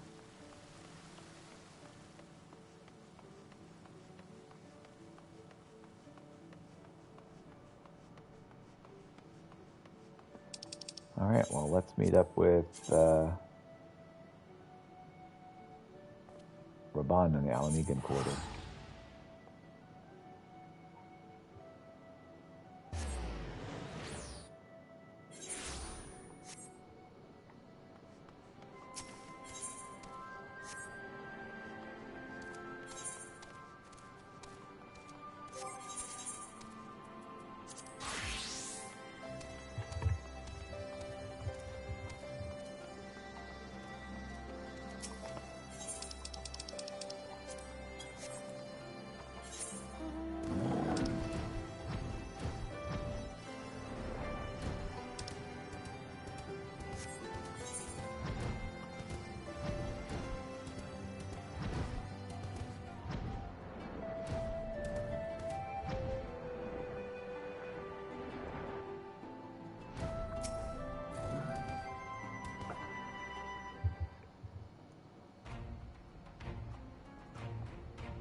Ah, the Wanderers return.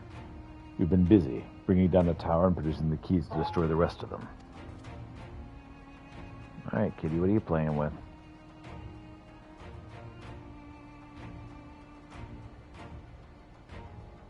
Is it a mouse or a spider?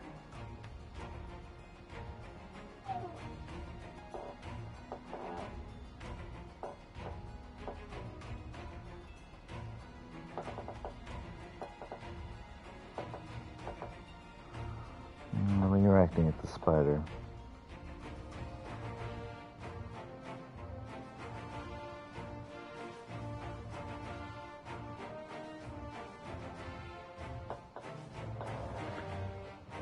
You should be proud. Those warding skills of yours are what made this whole venture possible. Would you and Lord Amaric be leading the contingent? Regrettably, no. Our role is to organize the various delegations into a cohesive unit. Once we have seen you all off, it's back to our respective posts. We do not neglect our duties for too long, lest our defensive efforts fall into disarray.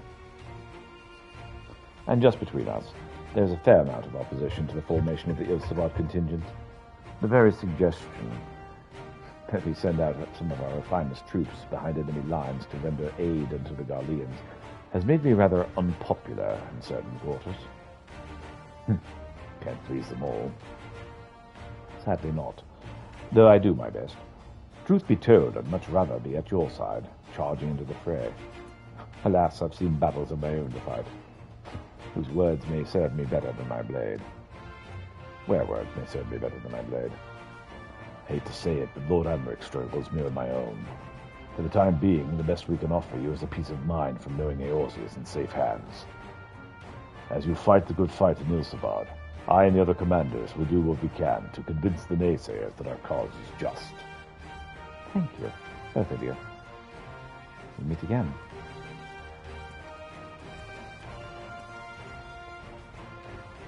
Much has occurred since we parted ways in Wurlit.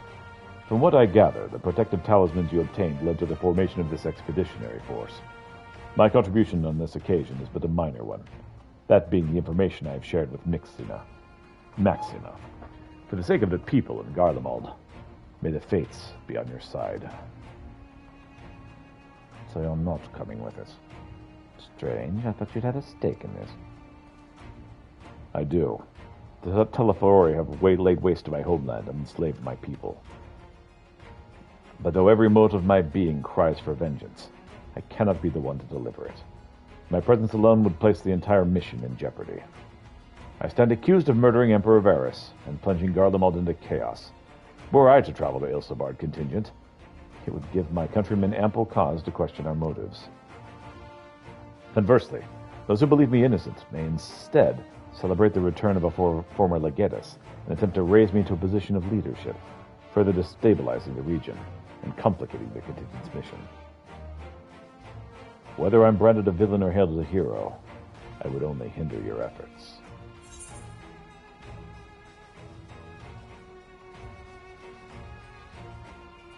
I doubt they'll be pleased to see the champion of Eorzea set foot on Garlean soil. A fair point. But so long as you refrain from announcing your arrival to all and sundry, the average person would have no inkling as to your identity.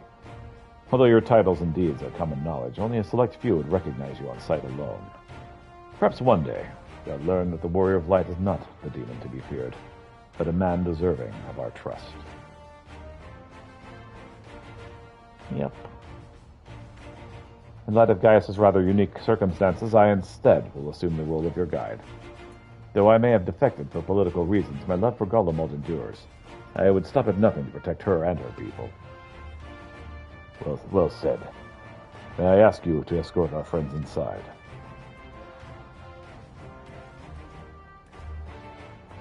You might even bump into an old acquaintance or two.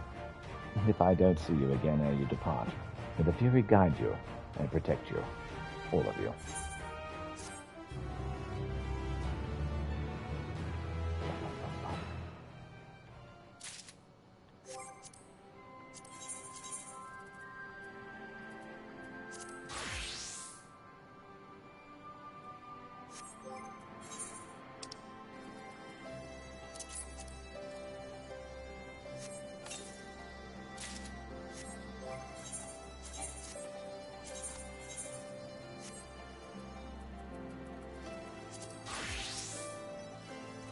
Once we've seen the contingent on its way, I'll return to my duties here at El Amigo.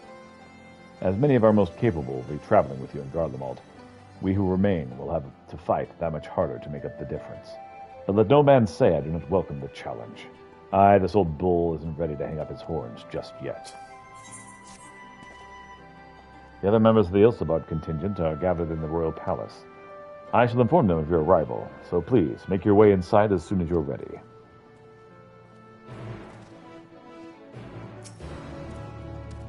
The remaining members of the Scions, your friends and most of the Ilsabard contingent await you within. Would you like me to see you through? Yeah, send me to the royal palace.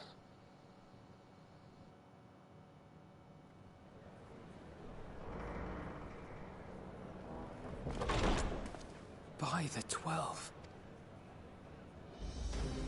That's us an army, boys.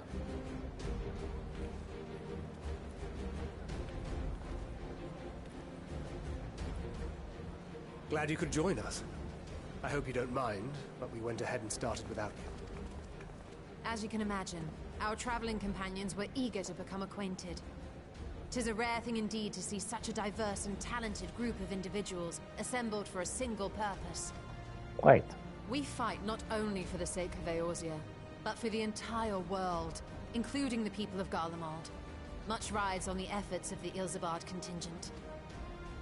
Indeed, which is why I am glad to find myself in the company of many trusted comrades, yourselves included. Sorry about lying to you earlier about the, having a dragon in our midst. Lucia! I have come at the behest of Lord Emmerich, who has honored me with the role of Ishgard's representative. And for the good of all nations, not least my former homeland, I am determined to see this mission through to its end. We have a hard road ahead of us, but walk it we shall, together. I'm excited to do it. We too welcome this opportunity to work together once more. Indeed. I have faith that, if there is a way to resolve this conflict, we will find it. Let's go. Allow me to introduce you to the rest of our company. Everyone! If I may have your attention.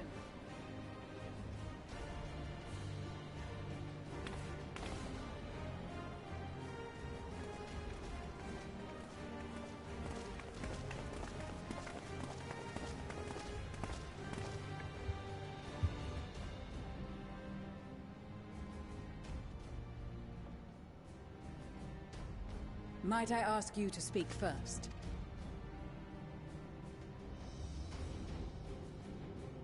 If I must, I am Arun Senna, spokesman for the Gridanian delegation.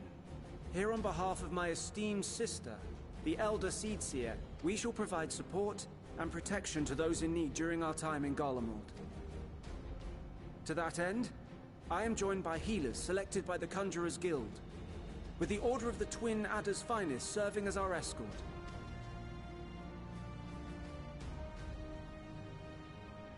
Of course, with an experienced white mage such as yourself accompanying us as well, those requiring more involved treatment will be in safe hands.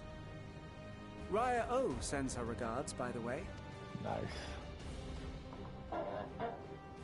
Suppose I'd better say my piece. Wait, I know you. The name's Sicard, in case you've forgotten. Truth be told, I'd rather you had forgotten.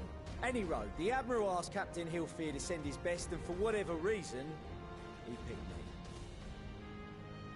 Of course, if I'd refused, I'd be the laughingstock of the bloody executioners, and my reputation's taken enough of a keyhauling as it is. But more importantly, like any pirate worth his salt, I know when you're staring down a storm, you gotta trust in the commander of your ship. So if the Admiral wants us to go to Garlemald, not for plunder and glory, but a promise of peace in our time, then that's what we'll do. Since we all know how much the Empire loves its steel, we thought we'd bring along a few smiths to make the most of it. Give them a pile of scrap and they'll cobble together anything you fancy. Nice. Of course, just like the Gridanians, we got fighters of our own. We might have come with a more constructive purpose in mind, but we're more than capable of cracking skulls, believe you me. Well, you're certainly raring to go. But then again, so are we. The most dependable warriors of Uldar and Alamigo have assembled at the Sultana and General Aldin's behest. If Garlemald has truly fallen, then the whole place is likely to be crawling with Telophoroi. We'll need plenty of troops to clear and hold a path for others to follow. That's where we come in. Naturally, Marshal Tarapin and I will be leading from the front. Naturally. It's been some time since I last saw you in your element on the battlefield. From what I've heard, you've become pretty fearsome yourself. Master Matoya? The Avatar of Destruction?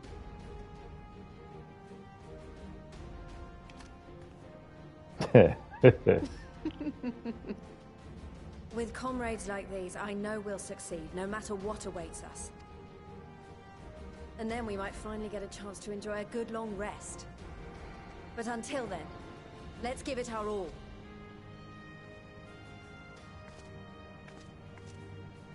As for Ishgard, we Temple Knights have come in force to uphold our nation's commitment to the peace and welfare of our allies. The bitter cold of Garlemald is a formidable enemy in of itself. Our experience fighting in ice and snow will prove invaluable in the days ahead. Right. Accordingly, I have been designated commander of the Ilzabard contingent. I will do all in my power to provide you with the leadership and guidance you require. The four high houses, House Hylinart foremost among them, have arranged for a host of machinists to join us on our mission. Their knowledge of Imperial Magitech is sure to be a great boon. They will address any problems of a technical nature, together with the smiths of Limpsa Lomitsa. All that stuff is a complete mystery to people. There is another awaiting introduction. Lord Emanolaine! Ah, yes. Emanolaine de Forton, at your service. See now what people compare lest this there to be any Endgame. misunderstanding, I should stress that I've not become a fearsome warrior while you were away. Rather, far from it, actually. My brother, in his infinite wisdom, decided this would be an excellent chance to make something of myself. Oh, and fight for world peace and all that. But, should the opportunity arise for a spot of ballroom dancing, I will be your twinkle-toed gentleman of light. Yeah, very, very much Endgame feel to this.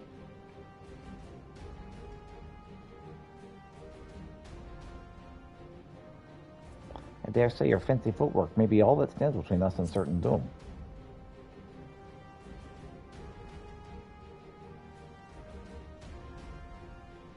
Huzzah!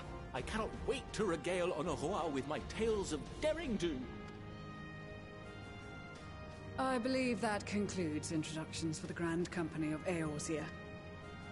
Our allies from the Eastern Alliance were due to arrive some time ago, but it would appear they have been delayed. Would that be the shinobi of Doma? Actually, they've been tasked with relaying messages back and forth between the various Eastern nations. According to Lord Hien, however, an equally capable company of warriors has been sent in their stead. Step out. Out of my way, you preening fool! Yep.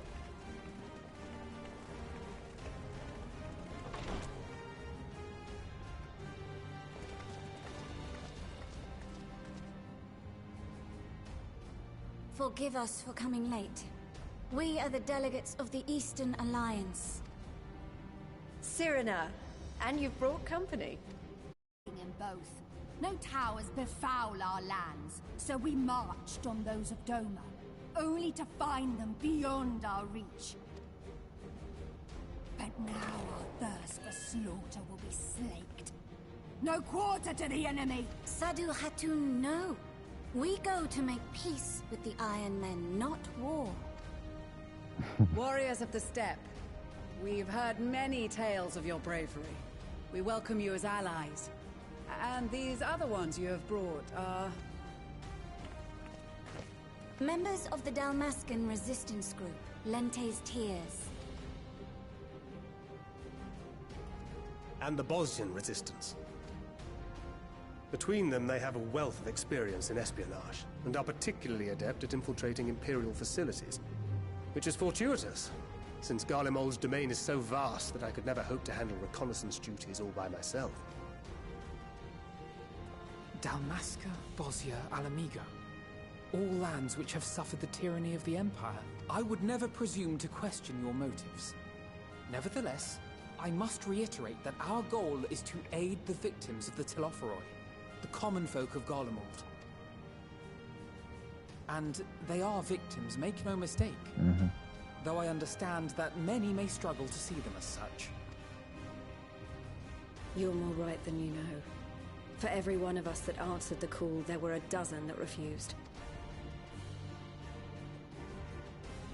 Not only in Alamigo, but everywhere we went. And who could blame them? The Empire's always been the enemy. But after seeing what we've seen, fighting and working against and with Garleans, there's no denying the simple truth. They're just people. No different from you or I. They've got their share of liars and murderers, but so do we. So do we all. Fordola, who once swore herself to Garlemald, has proven herself a trusted ally time and time again.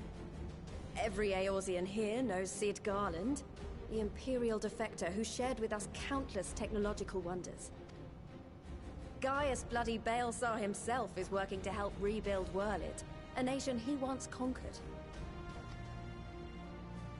So you can believe me when I say that every fighter here understands and accepts that the Imperials are not monsters and are deserving of help. Or at least that they were able to put aside their feelings for the greater good. It won't be easy, but we're all determined to make this world a better place. You're back.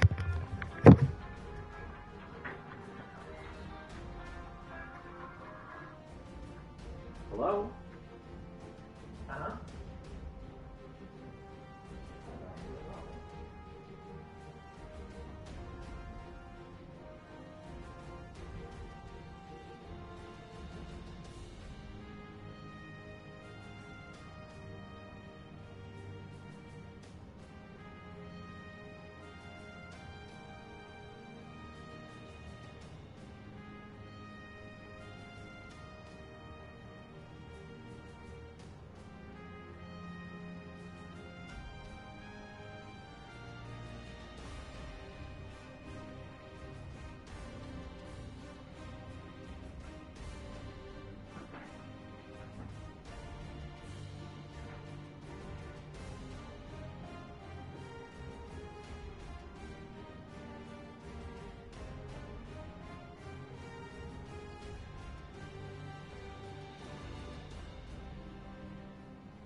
All right.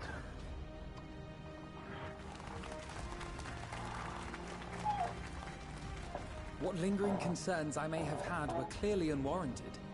I agree with everything you said wholeheartedly. Then we are in accord. Now, let us review our strategy.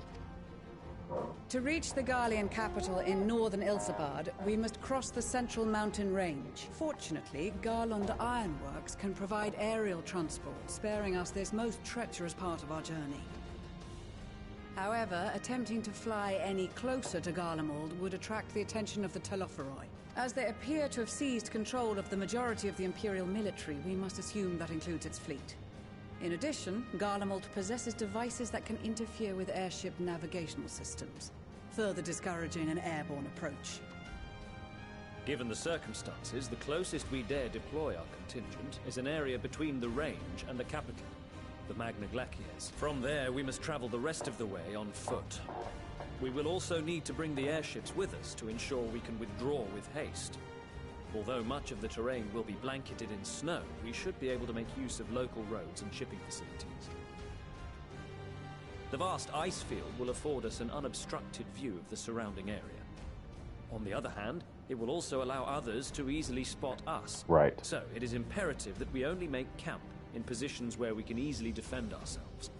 And the airships, which must be kept safe at all costs. Mm-hmm. We cannot account for every possibility, so we must be prepared to think on our feet. We will be tested.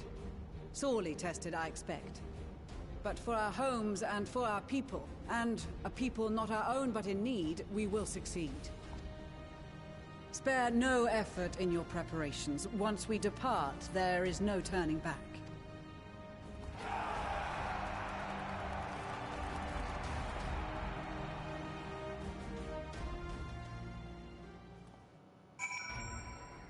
Okay, well, Oh. Besides the delegates assembled here, the Amaja and several other tribes offered to send troops of their own. Unfortunately, due to their physiology, many would struggle simply to survive the harsh climate in the Isabad, and they would also likely prove tempting targets for abduction by the Telefori. All things considered, they could better aid by bolstering our defenses here in Eorzea, that our eagerness to do more has been noted. We few shall have to suffice. Ere we embark, we must distribute the warding scales to our comrades. Do you care to do the honors? Sure. Warding scales for the Ishgardian delegation, I take it. There you go. Many thanks. The talismans may prove to be the deciding factor in the battles to come. I find myself conflicted by this call for into Golemald. Sent by the Empire to infiltrate Ishgard, only to throw in my lot with those whose secrets I'm supposed to be stealing. And now I lead a mission to save the countrymen I betrayed. But this is doubtless why I was chosen by Sir Amaric. He would have me put my extensive knowledge in former times to good use. I will not disappoint him. For the future of Ishgard, Golemald, and the world at large, I will lead us to victory. At a set of warding scales I spy. Not that I would know what they look like. There you go. Wow, look at these. Even a layman like me can tell they're bursting with aether. All the better to fend off, the tempering waves? Is that the right term? Anyway, these will give us at least one less thing to worry about. And that just leaves the other mountain of whatever else is waiting for us in Golemald. It's only one way to find out, eh? And nervous or not, I'd march through all 7 hells if it gave me a chance to put Xenos back in the grave where he belongs. Greetings, Peter. The time has come for us Marines to show our valor in the battlefield. All see us will know of our name and quake before our might. To victory, come hells or high water. You hear you got something for us? There you go. Scales everyone's been talking about. Pretty little things, ain't they? Reckon they'll be worth a gill or two when this is over, but we'll hold on to them for now. One more thing. I know what you're thinking. Why they sending this here instead? Buggered if I know. All the Admiral and Chief Captain Hafer told me was that they needed someone to help safeguard the future. And here I am. Can't say they haven't got a sense of humor. Of course, some of you might be wondering what good a pirate is on dry land, in the middle of sodden snow of all places. Well, me and my crew will do whatever needs doing. So let's set sail, and however the saying goes in the airways. And airships. Yes? Here's a wording scale for you. So these are the famed warden scales. Enough for me and my men, I see. I myself am especially grateful for this opportunity to visit distant lands. I wish to follow in the footsteps of Master Altoa and learn all there is to learn of the star we call home. Indeed, this is the primary reason I volunteered to join the expedition, to journey outside the Twelfthwood. Much less enter into material territory, a rare privilege afforded to Pajal. Not that I'm tagging along to see the sights. The Galileans would benefit from our healing magics, as would our comrades, should fighting break out.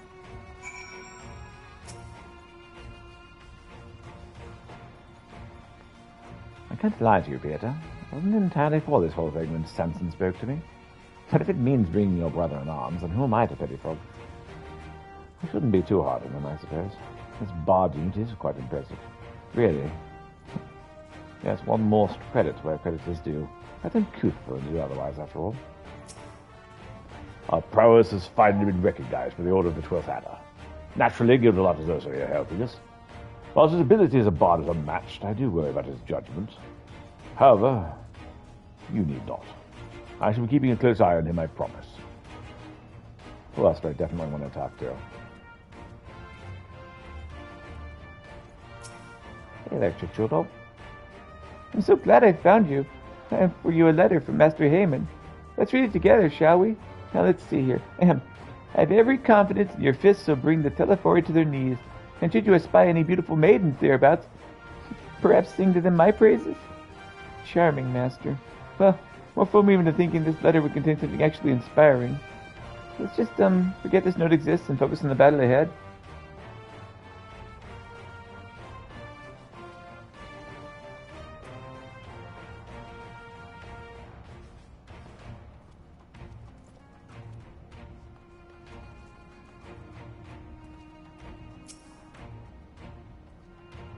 I care not for the Ironmen or the troubles. It's the destiny of the weak to die in ignominy. Even so, I'll do what I have agreed. I volunteered to join this band in Sinistra's request, and if she thinks it a worthy cause, that's reason enough. Though we hail from different tribes, our bond has grown strong of late. She's much better company on a hunt than any of the stuff's oafish men could dream to be. We heard it could be cold in Garlemald, so we came prepared. Here's your scale. Oh, the talismans. We're to keep these close at all times, yes? I'll see that no one misplaces theirs. Oh, and before I forget, I have a message from Heian. In distant lands, in times of strife, together stand, together fight. In darkness shines the light of life. I hope I've done this word's justice. Doma, like much of Othgard, has been plagued by the towers. Yet while he could not be here, he wished to express his shared conviction. Heian and Yugiri labor without rest to unite the people, and with their aid will we keep the enemy at bay. And we of the Steppe and the Eastern Alliance will repay their efforts by ending this war. Let's see if we don't.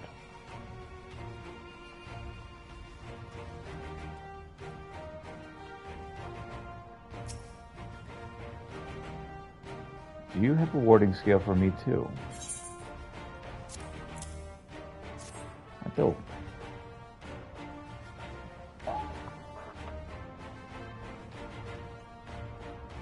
Thank you for this, and for going to such incredible lengths for the sake of my people. Though I have little to offer in return, I would impart some advice, if I may. You have been told by many to wear the cold of Isambard, and I cannot stress enough, this is no token warning. I will be distributing specially made warming tinctures, courtesy of the Alchemist Guild, but understand that there's no substitute for proper protection. I'll leave the provisioning of said protection to your discretion. Now, let's proceed to the Alamegan Quarter. While you make your final preparations, I'll have the pilots ready the airships. Sure.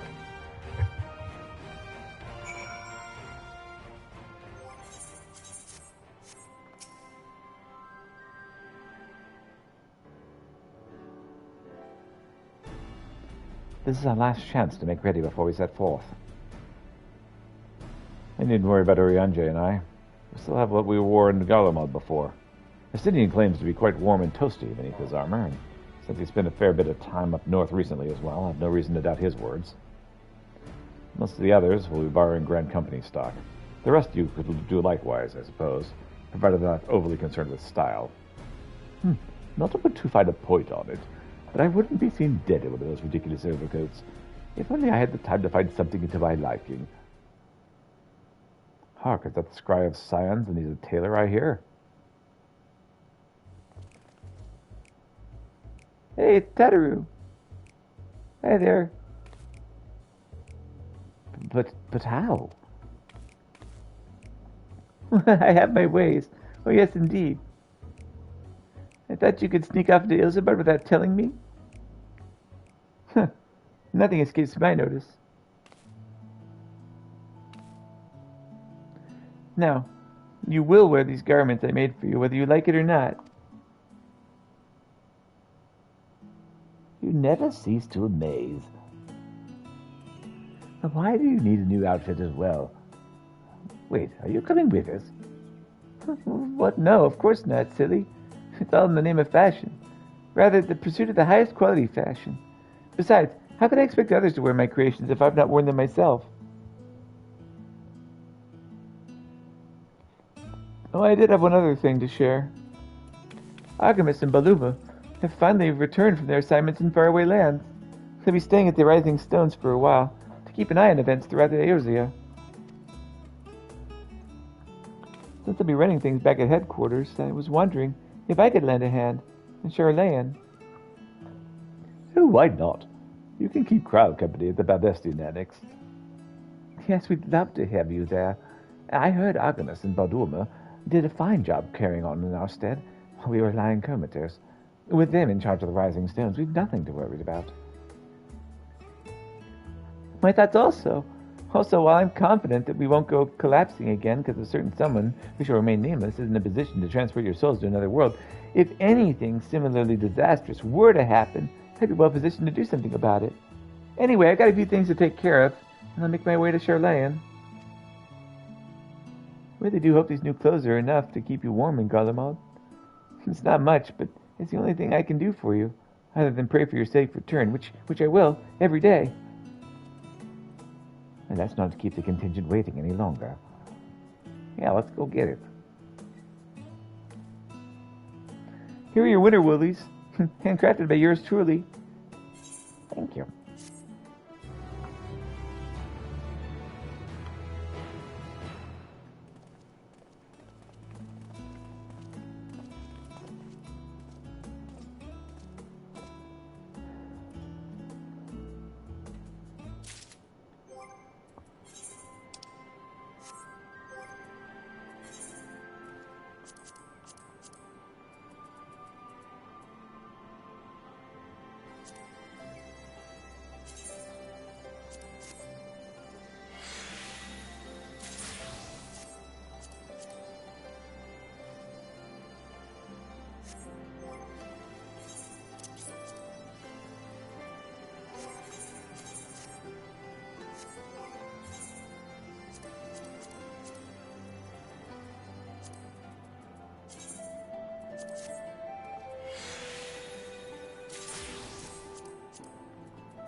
I'm good for now. Tedder is desperately trying to retain her composure as she prepares to see you off on another perilous journey. I'm told the airship pilot was sent. I'm told the airship pilot has been sent to meet you. Ah, there he is.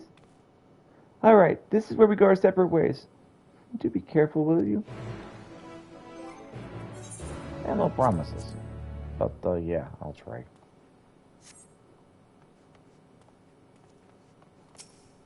Yeah, pilot. It's an honor to finally meet you. We of Garland Iron Works will be ferrying you and your contingent across the mountains and into Garlemald. For many of us, it'll be something of a homecoming. Our illustrious founder was only one of the most notable Imperial defectors. For that reason, the company is committed to the success of this operation. Our resources are at your disposal, and if there's aught we might do to be of further assistance, please do not hesitate to ask. If you're ready to depart, I'll ready the engines. On board of the airship, several cutscenes will play in sequence. It's recommended you set aside sufficient time to do these scenes in their entirety. In addition, you may be required to participate in battle. Your progress will be saved at certain points. In the events you're defeated, you'll be able to try again from the most recent of these. Please know that if you enter the battles associated with other quests or log out of the game, the progress will be lost. Alright, let's get her done.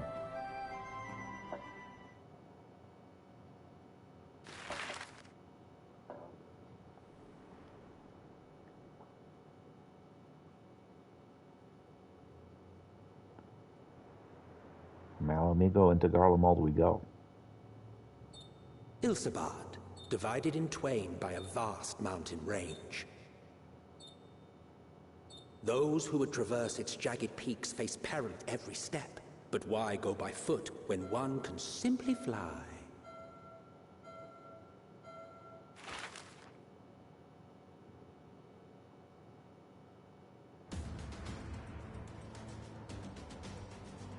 So snowy. On the outskirts of the Imperial capital, in the frozen wastes of the Magna Glacius,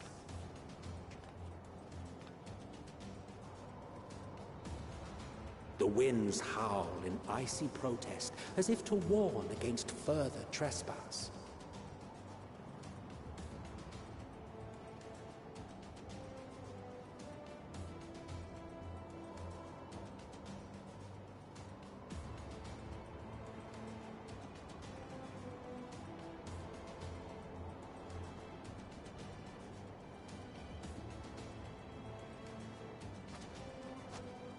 We've received word from Thancred's reconnaissance party. They've Yeah. sighted a detachment of heavily armed Imperials. Alright. Survivors of the Civil War, perhaps? Perhaps, but there is more to it than that. Maxima reports that they're led by Vergilia, legatus of the 3rd Legion, which comprises the bulk of their number. However, they are also joined by several members of the 1st. From what I recall, the 3rd Legion fought for Nerva in the War of Succession following Varus' death. The 1st, on the other hand, were under the direct command of the Emperor and rejected Nerva's claim to the throne. These legions were enemies. Indeed. In fact, our sources claim that it was a conflict between them that sparked the Civil War. Yet now, these former foes cooperate to defend a ruined Garlemald from invasion. Then it is all but certain they have been tempered. So, what's the plan? If me and my crew is out reaving, we charge straight in, no messing about. But that ain't what we're here for. Quite right. Soldiers or no, they are people of Garlemald. The very ones we have come to aid. Direct confrontation is unavoidable. Nevertheless, we must make every effort to limit casualties on both sides. Rather than kill them, I would remove them from the field. How so? Savage beatings, disarmament, and imprisonment? Not impossible, but easier said than done in the heat of battle. I figure if we dismember them, they should not be able to fight much. Having observed the opposition, I imagine Thancred had something to suggest? He did. He and the other scouts have already infiltrated a supply depot some distance beyond the Imperial Detachment's current position. Stored within is a stockpile of Magitech armaments, and once we give the signal, Thancred's team will destroy them all. In so doing, we will deprive frontline troops of materiel, and likely force the detachment to send men to investigate. Divide and conquer. Not a bad idea. Once the scouts have finished their preparations, we will split into 2 groups. The first will form the vanguard, while the other brings up the rear with our supplies.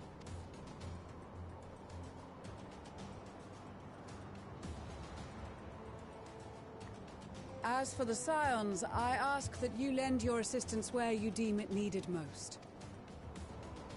I would prefer, however, that you accompany the rearguard and be prepared to join the van at a moment's notice. Kept in reserve as our trump card, so to speak.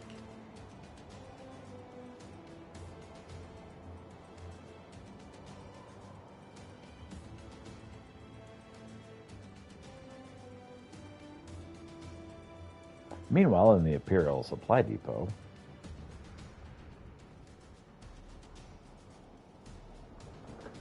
it's so snowy here.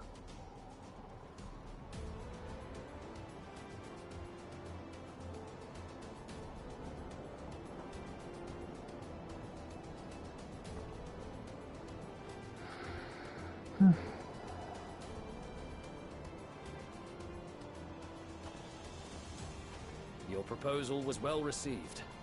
More specifically, they asked that we destroy the Imperial's toys in as spectacular a fashion as possible.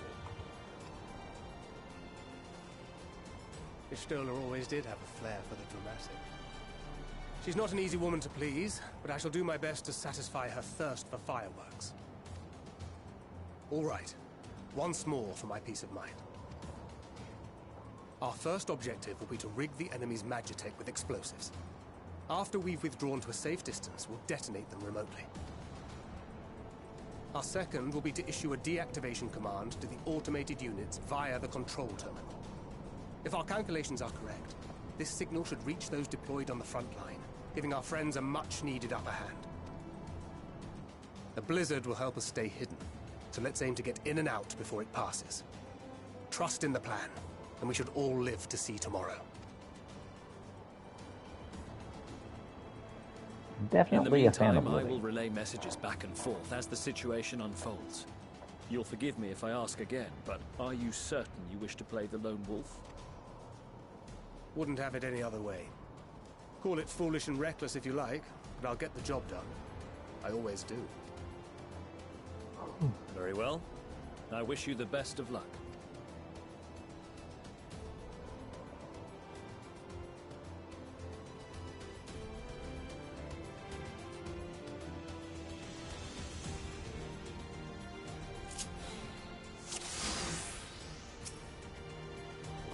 Assuming there's nothing else you wish to confirm, we may commence the mission as soon as you're ready. In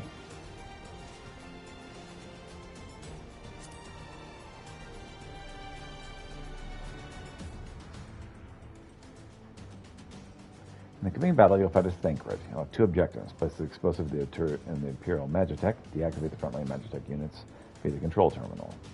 If the guards detect and pursue you, enemy forces will become more aware of the threat you pose, as indicated by the threat awareness gauge.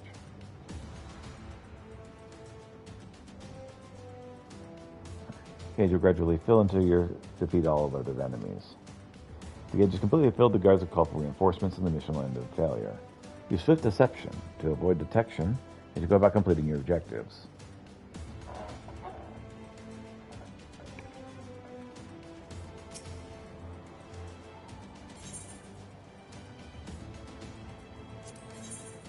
Keep your wits about you. It's time. We only have one shot at this, so let's make it count.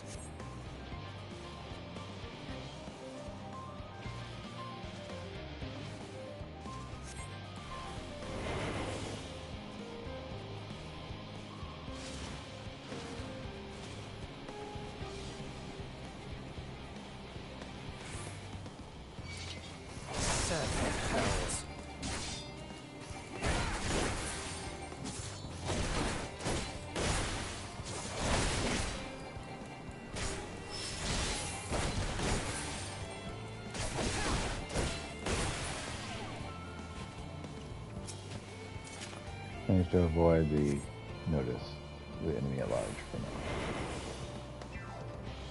So let's keep quiet for now.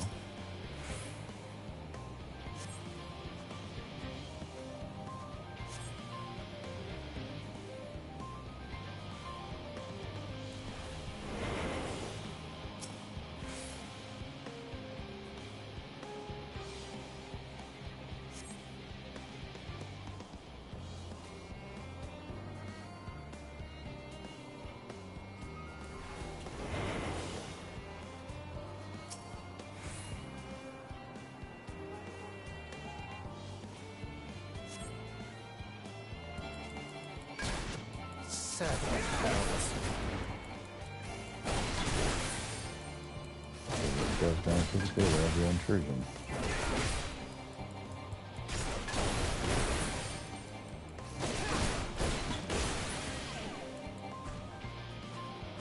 And avoid detection for now.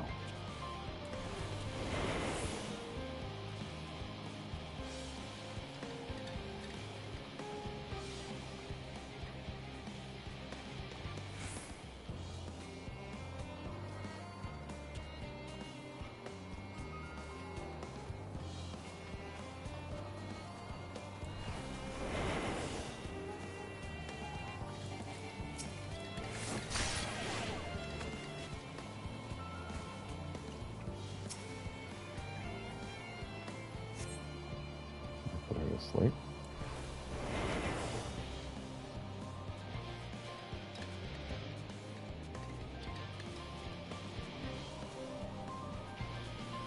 There's Ardex, huh? He's hiding. Seven hells. Luckily, I have the camp prepared.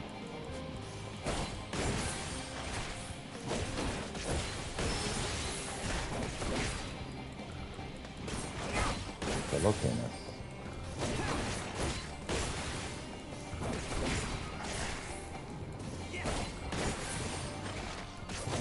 Increasingly aware of my infiltration.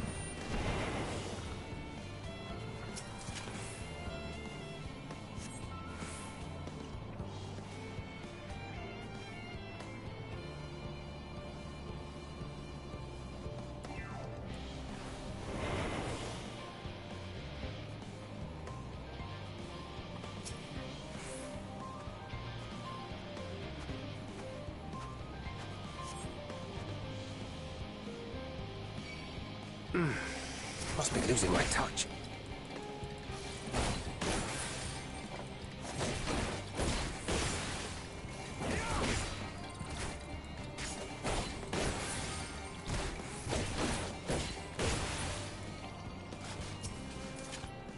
I should avoid detection by the enemy at large for now.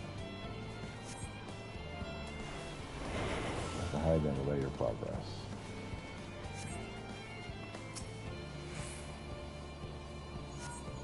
This is Thancred.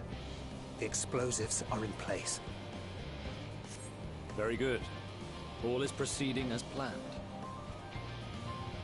Head to the control terminal. It should be to the northwest. Understood. Have the others wait at the rendezvous point.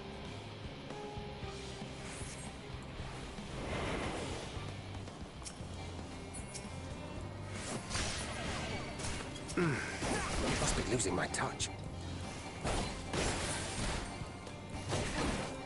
The players are increasingly aware of your intrusion.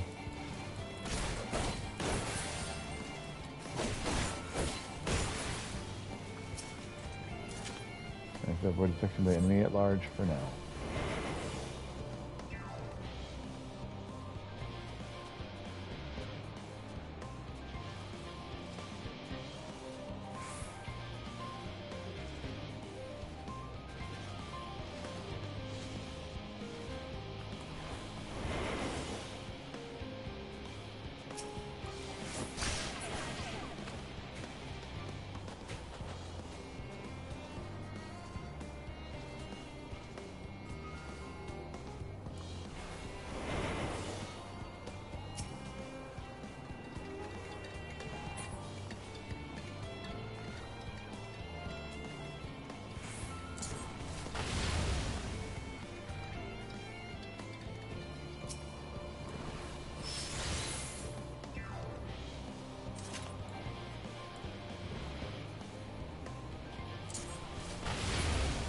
Seven hells. You're increasingly aware of your intrusion.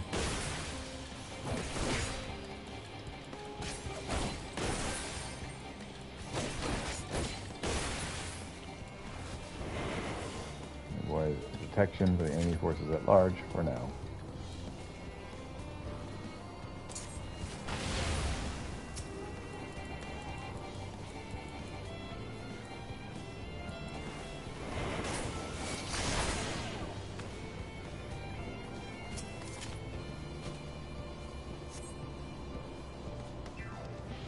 Controls.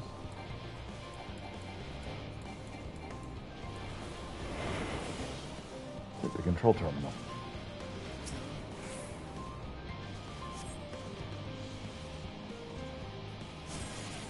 This head into disabling the automated magitech. Which are off from the supply depot. Next.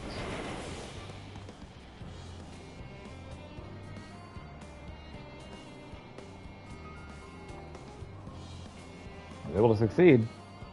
Barely.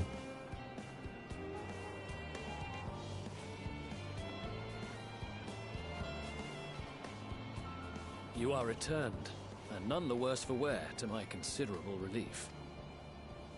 What news from our comrades? They stand at the ready. Excellent. Then let the fireworks begin. Indeed.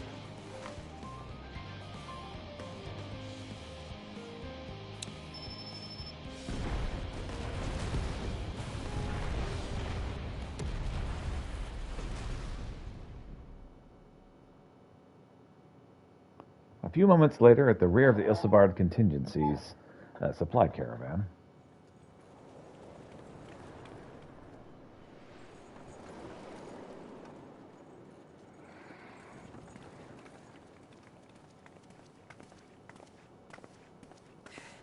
The blizzard's beginning to clear.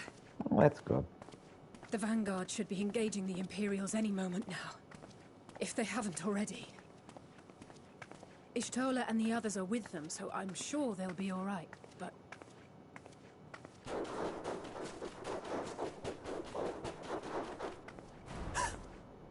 Wait!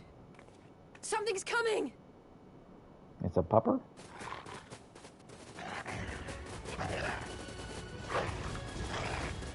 Oi, oi! Looks like we ain't the only ones who sent out scouts. Keep them away from the carriages! We lose those, and we're as good as dead!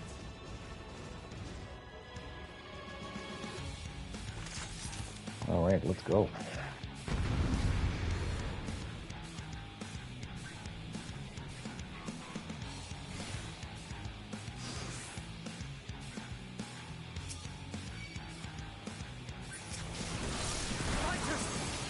the others!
A brief respite, but stay alert. Keep the carriages safe.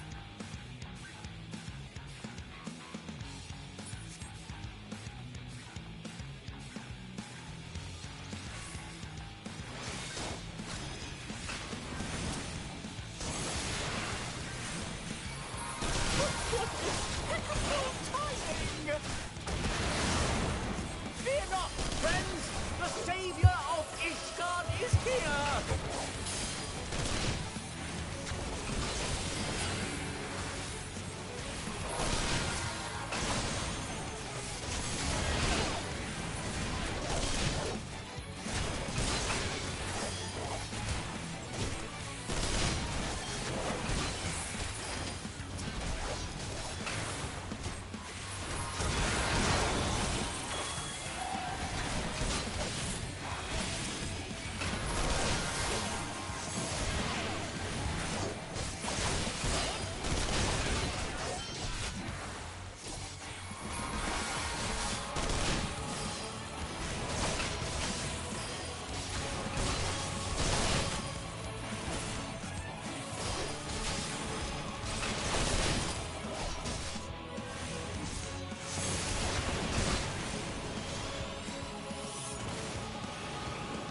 Display, but the other carriages are still in danger.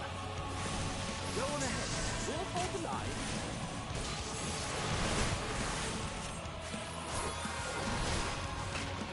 We're the only ones still struggling. It's time we put our backs into it, Nick.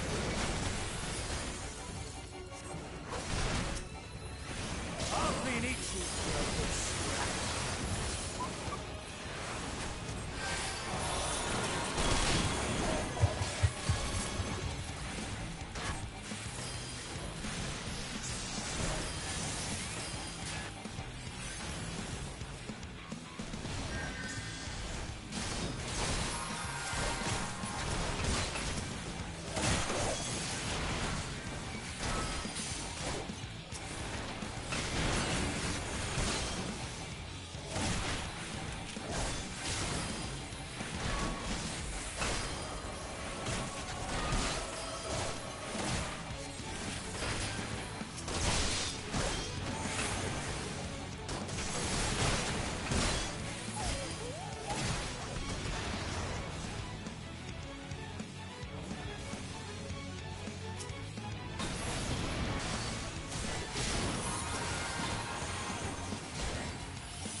circuits are going to serve repair this weapon next step.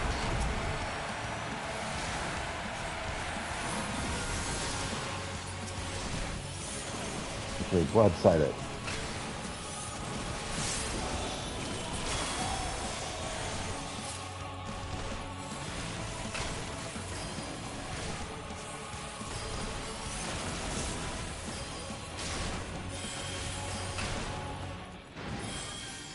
You lot all right back there? We're fine. I'm ready for more. Hear that? Shit to the front. Turn the tide. Head north and join the vanguard.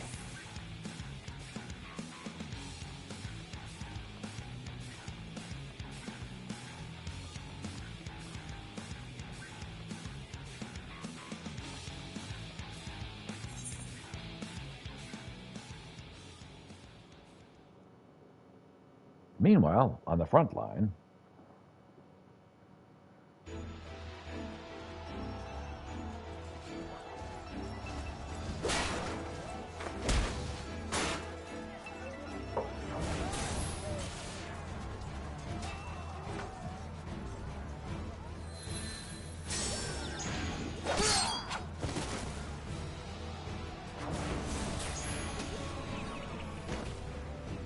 Removed from the field was not a euphemism for enthusiastically murder. It's nothing that won't heal in time. The trouble is, their tempering has made them utterly fearless. Subduing them would be easier if they had the capacity to submit in the first place. Well, this is the path our young charges would have us walk, and that we all agreed to follow. You knew it would be hard, yet still you pledged your lance, did you not?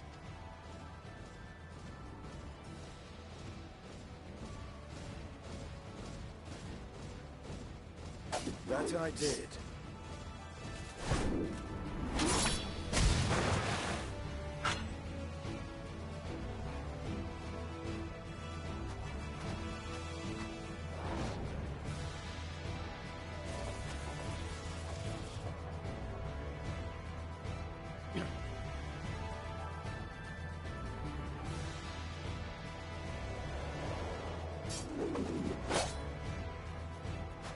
That's Vigilia.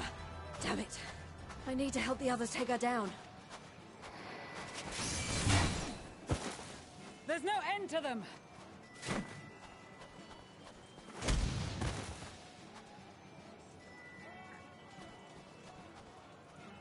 I was wondering when you'd turn up.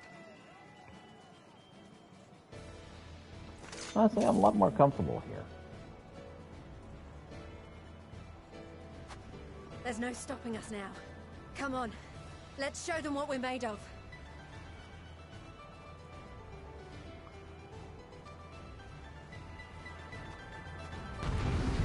Okay, after this battle, it'll definitely be a potty break.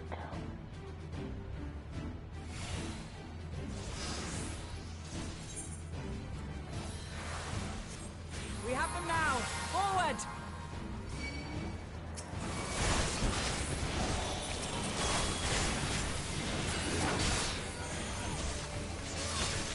That caravan is safe for the time being. I think his team is the only one who needs to get away.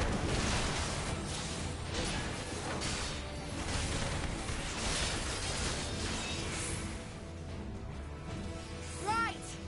Let them have it!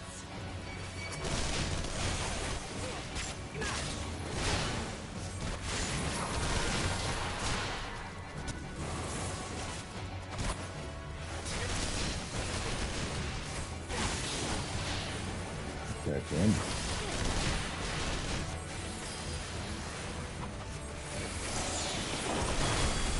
As a raging bull!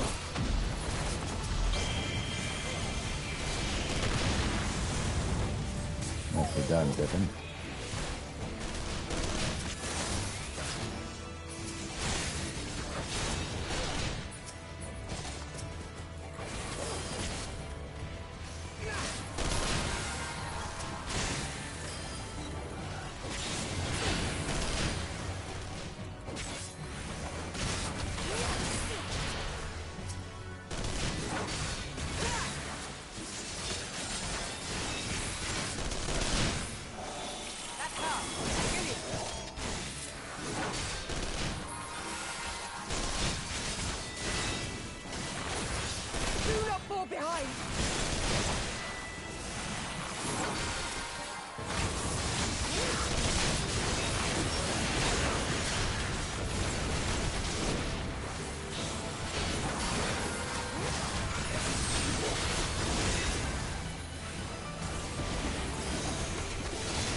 That's why I was having so much trouble. Freaking zoomed all the way in.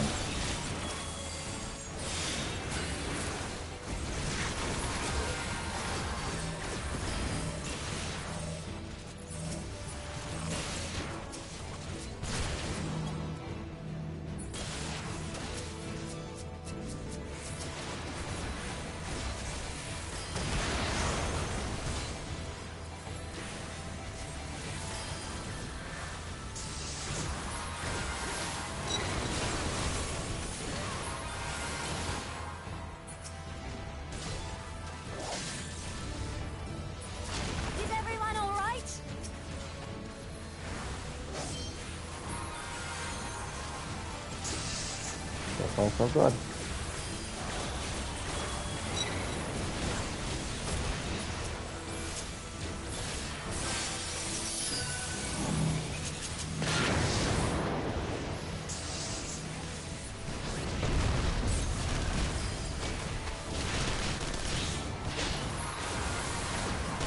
Only seems good day.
Call for more reinforcement.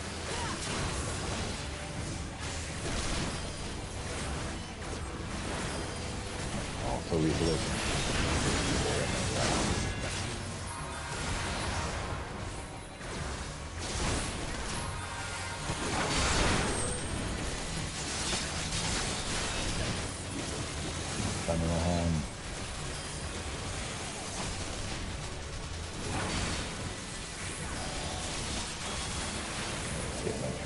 Time to strike.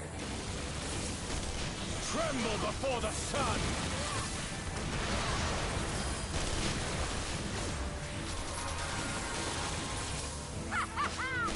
May your screams fill the air!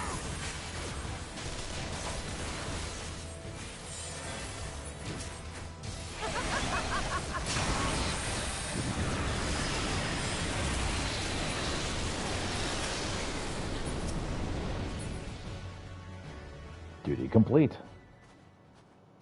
Very successful.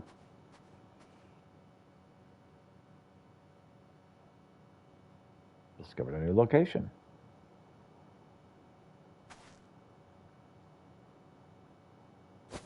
A worthy adversary. Rest, recover, reclaim yourself. Then we will fight again, to the death.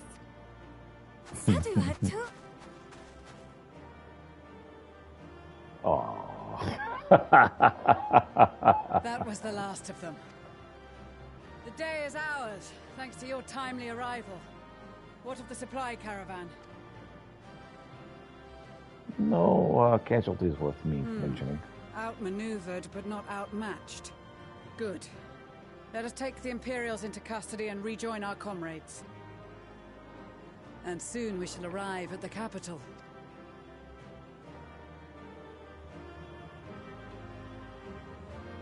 What a terrifying structure that is.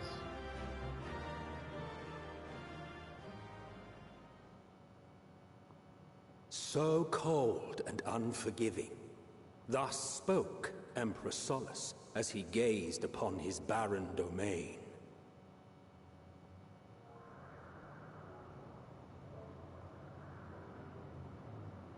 800 years it had been since the Garleans first set foot here.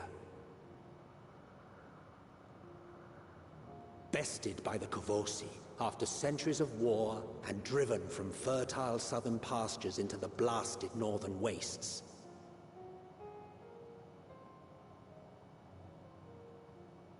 In that garden of desolation, they clung to one another for warmth, freezing, hungry, desperate, hated.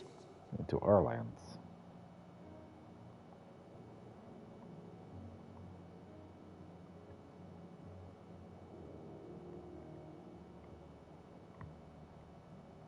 The chosen forsaken.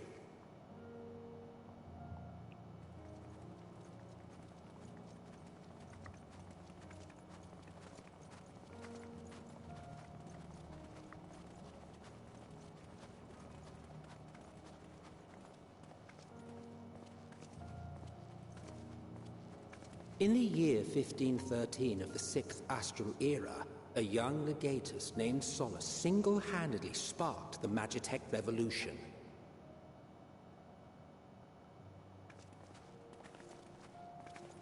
Purple crystal. How did he conceive the machina that feed on ceruleum? Once a common, soft-spoken soldier, how had he so quickly ascended through the ranks? Like so many others, those who knew the truth are gone. Taking in the capital with his eyes for the first time, I recall thinking to myself, far colder on the earth than in the heavens. Yes, far colder indeed. Bitterly so.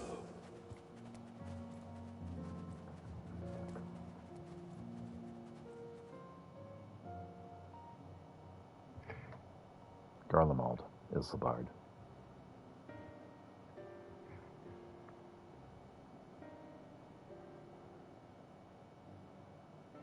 Not so much as a whisper. It's pretty The quiet. roads leading beyond the city walls would have been used less in recent years. Nevertheless, this was one of the most important gateways into the capital. Used to be a very important city. And before that, A a very buzz beautiful day and forest. night with activity, aye. Merchants passing through the checkpoint, many of them stopping at the local hostelries. Surely they cannot all have been tempered. We can consider the question after we have made camp. If we spend any longer outside, we may well freeze to death where we stand. The tempered Imperials, too.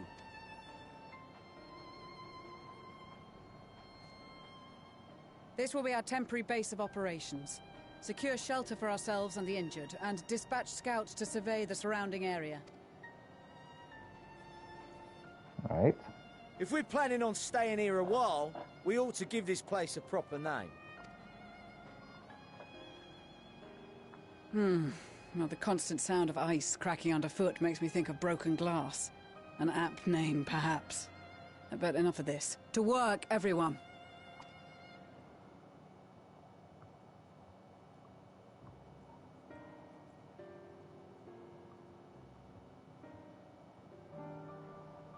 Camp Broken Glass. So tune to the safe, right? All right. Time for putty and a quick grab of coffee. So we're back.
on?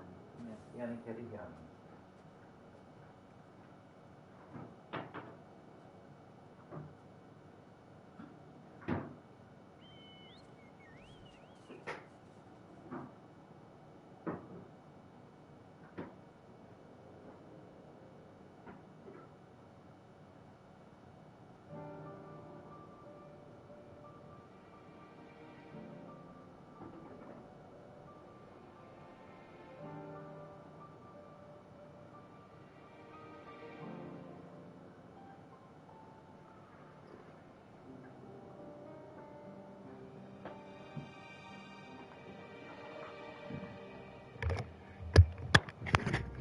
All right.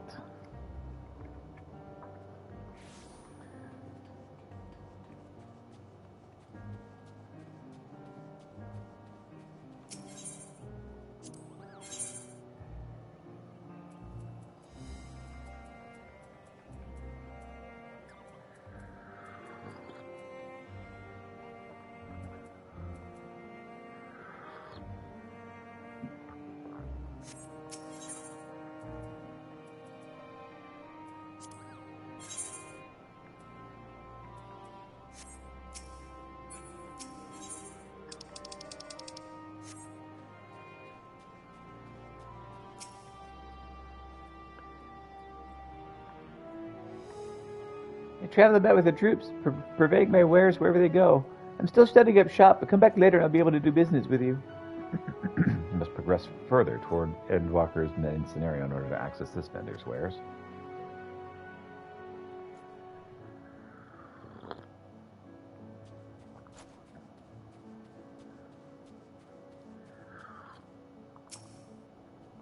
Gigantopole. In spite of the obstacles we faced, our plan proceeds apace. Just a little further and we shall reach the capital itself. Still, we mustn't get ahead of ourselves. As soon as the camp has been made fit for purpose, we're to discuss a course of action with Lucia. Would you mind asking Istula and Graha to join us in that building to the northeast of camp? Alicena will meet you there.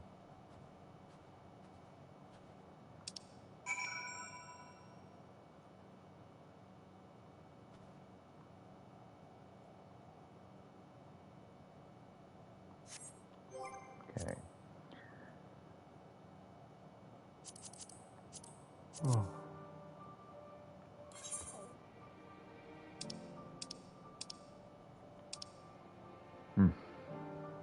It's Garlemald, all right.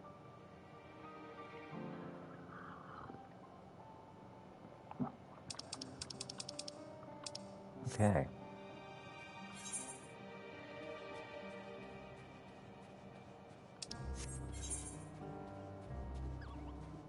Right, Istula. What do you got for me? Oh, yeah. I need you to head over here. The meeting? Oh, yes. We'll make our way over there once our head is cleared. In truth, I've been feeling all sorts of out of sorts since we arrived. Yes, thick with a palpable aura of malevolence. It is the monstrous tower on the horizon, jagged and hideous and holy. Even at this distance, its presence is overwhelming. Much like the sensation I felt at the Tower of Zot, only far more terrifying. Aether flows unceasingly toward it, converging to a swirling mass of unfathomable power. A far blessing, the constant chill in the air is helping to anchor my senses in the here and now. Tell the others I shall be with you in a few moments.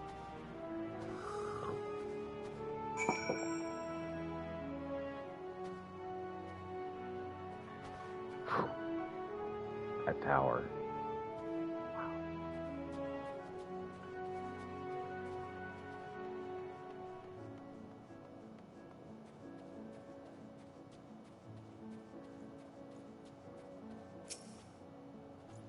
Hey there, Graha. You'll be pleased to know most of the Tempered have been quartered inside the nearby buildings and receiving treatment as we speak. I do, however, feel no small amount of guilt for commandeering civilian homes. The occupants may be long gone, but everything is exactly as they left it. Considering the length of time has clearly passed since, one would expect to have been ransacked. Strangely, there's no signs of anything having been stolen. Dinner's still on the table, and a half-finished sweater. It's quite terrifying, actually. It's possible everyone fled at the first sign of trouble, though it seems to me they left far too many useful possessions behind. Aye, although there's no conclusive evidence, I strongly suspect they were all tempered. Sorry, I was merely thinking aloud. You mentioned a meeting.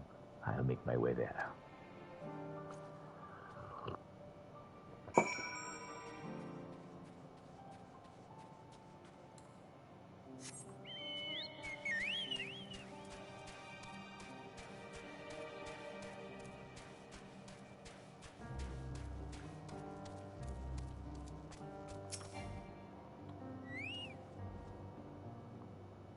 Thank you for informing the others of our meeting.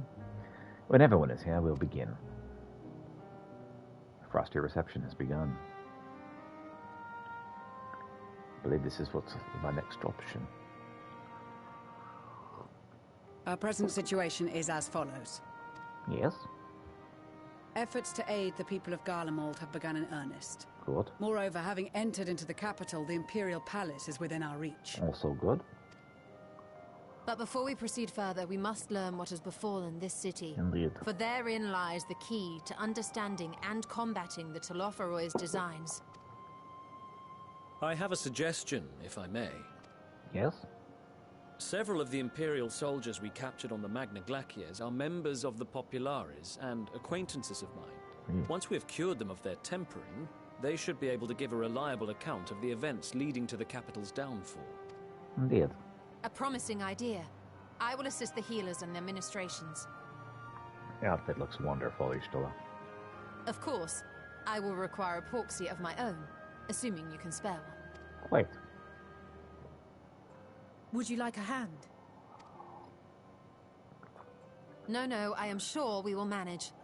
Better that you take my place in the field. The noxious ether of this place disagrees with me, and as I shall need to draw on my own for the treatment, 'twould be prudent for me to remain within the camp. All right. This talk of curing the tempered is all well and good, but I reckon the cold is a more pressing concern. All the houses round here are fitted with ceruleum heaters that could keep us warm and toasty.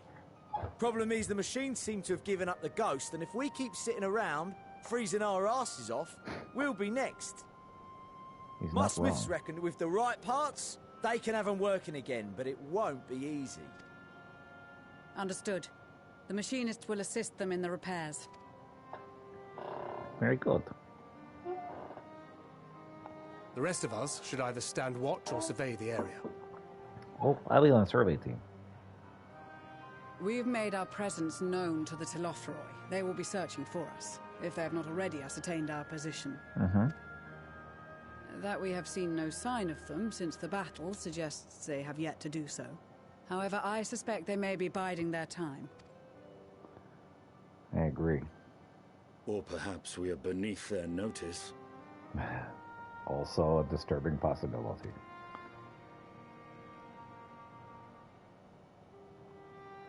If we came in with dragons, they'd notice us. In any event, we'll find no answers standing around here. Urianger, Estinian and myself have visited Garlemald recently, so we'll lead the reconnaissance efforts. All right. Perhaps bolstered by a few Bosnian and Dalmatian scouts from my previous excursion for good measure. Be nice. Don't forget about us Alamegans. We have experienced scouts of our own.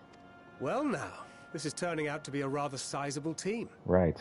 With such numbers, we should be able to cover a wide area with relative ease, including that surrounding the Imperial Palace. How about you, Graha?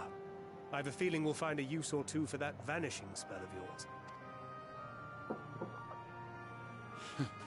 'Twould be my honor to be of service, though I doubt that you of all people need rely on my tricks. That leaves us with guard duty. As a matter of fact, I have something else in mind for the two of you and Alphino. Between here and the center of the capital lies the Eblan Rhine. I would have you search the area for survivors. Oh, that is a good mission. Thank you. I like that one. Your keen sense of direction, honed in your extensive travels, should prove useful in navigating the ice fields. Yes, it seems like I know exactly where to go. It's weird.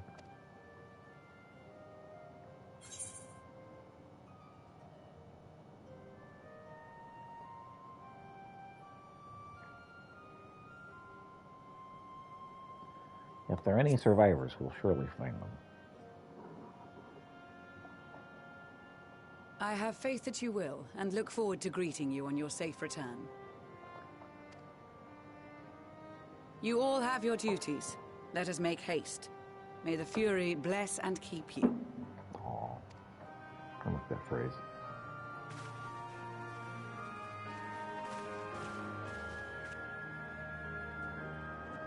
All right.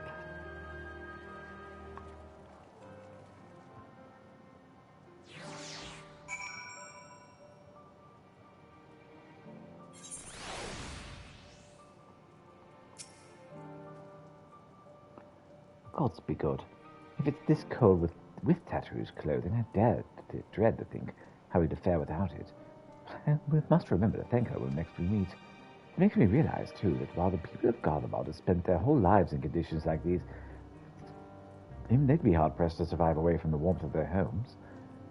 If there are any survivors, we must find them, and quickly.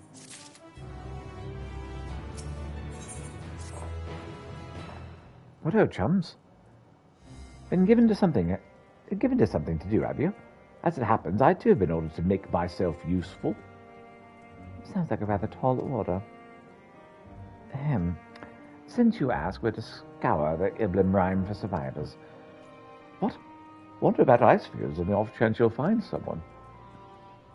Oh, it'll take forever to finish the job without the benefit of my expertise, or more specifically, my telescope. Come, friends, and do just the spot to begin our search. I'll probably regret this, but you may as well humor him.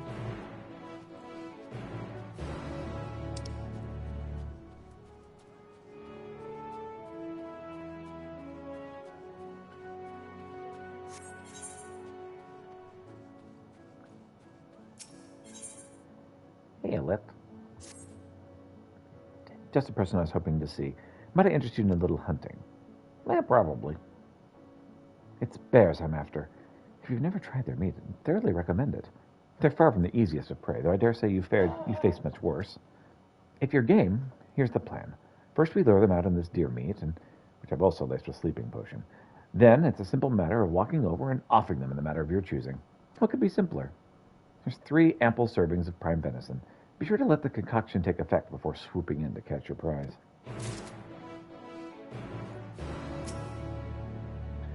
The air may be chilly, but I've got some great deals on rare items that are sure to warm the cockles of your heart. I'll ask for in return of bicolored gemstones. What do you say? Now have access to this region's gemstone exchange. Trade bicolored gemstones for a variety of rare and exclusive items. Successfully completing local fates will help. Oh, what obvious milk?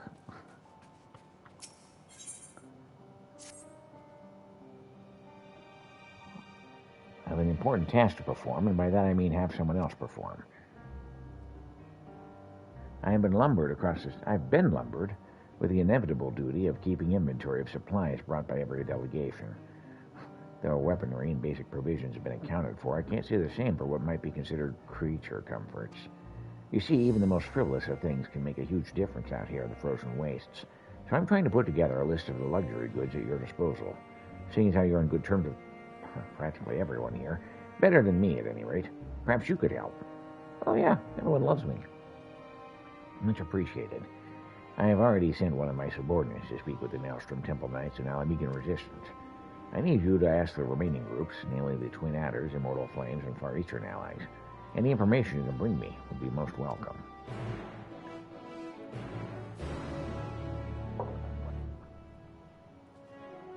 All right. And I believe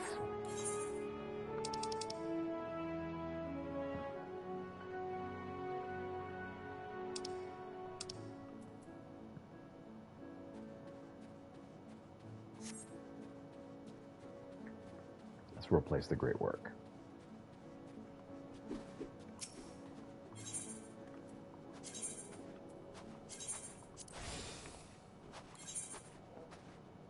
All right.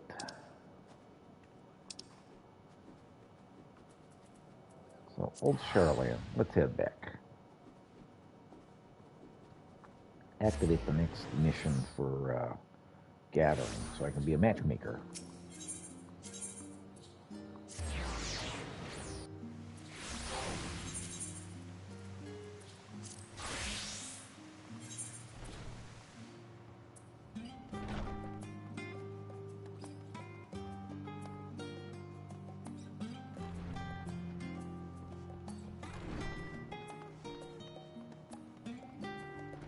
Hey, Hinegashi. How can I help? Oh, you've come at a good time. I do believe the professor has another assignment for you. Well, you did say it would happen as soon as I went to Garlemald. Hey there. Good to see you, my friend. We were in the midst of summarizing what we'd learned living in approximation of the Hannish lifestyle.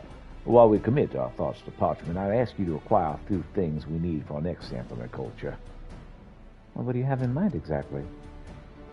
Garlemald. The Empire? Oh my, I certainly wasn't expecting that. Do you truly believe that there's aught that we can learn from them to improve our way of living? I understand your trepidation, Hinegashi. While their history is filled with countless invasions and much suffering, there may yet come a day where we live in peace alongside the people of Garlemald, though I realize how unlikely that may seem at present. For the winds of change blow fiercely now, and there may soon come a day when they seek shelter here in Charlayan. Knowing they cannot manipulate Aether as we do, I wish to better understand their culture, should we need to play the hospitable host. Oh, I feel like a fool for thinking you were only pursuing this project to improve the lives of those who presently call Charlayan home. Such genius.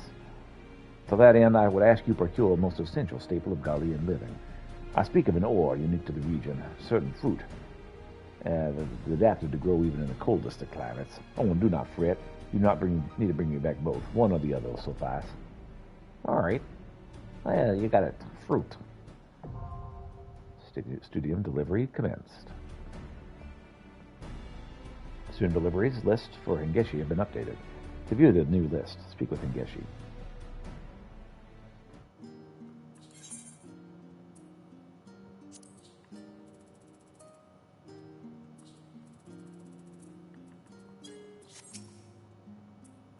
Relying on the tomes of Numenon and existing theses in order to accurately emulate foreign climes, I realize there are a great many things we would never discover without experiencing them firsthand.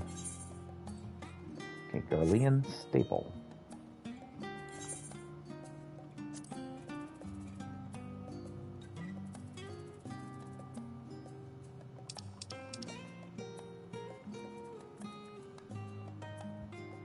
Around Camp Broken Glass. Oh, good news.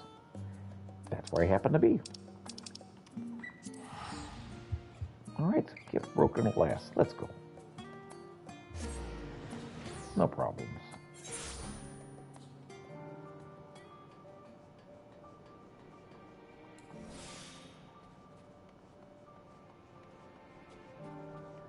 Oh my, there's unspoiled mature trees nearby.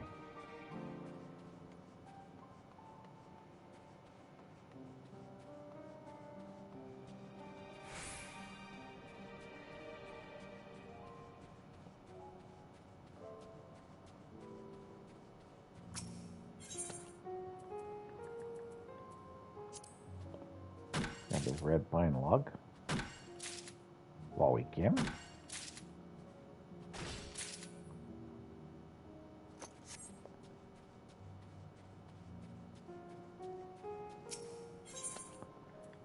And let's get the Garlean staple first.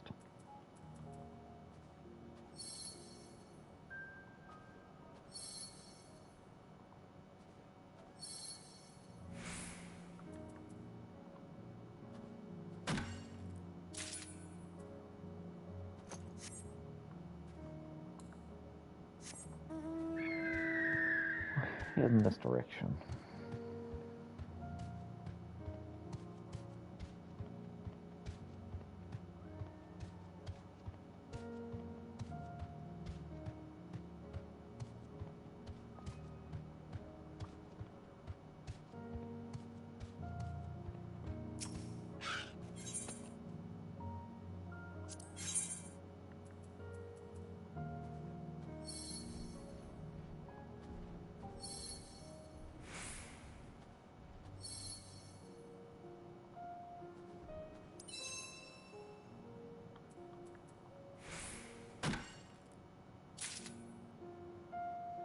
I got 2.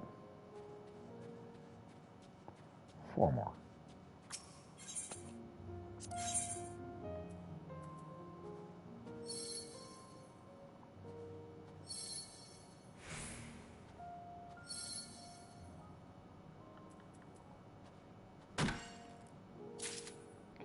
3.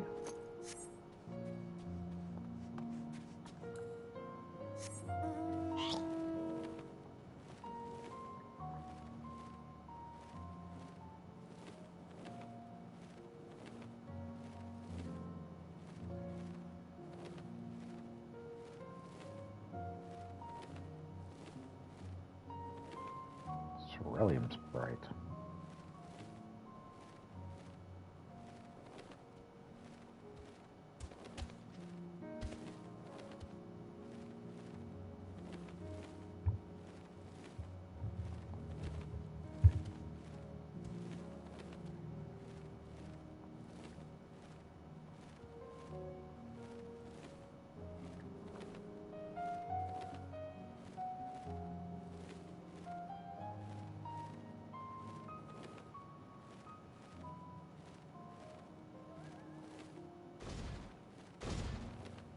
Oof, death machines.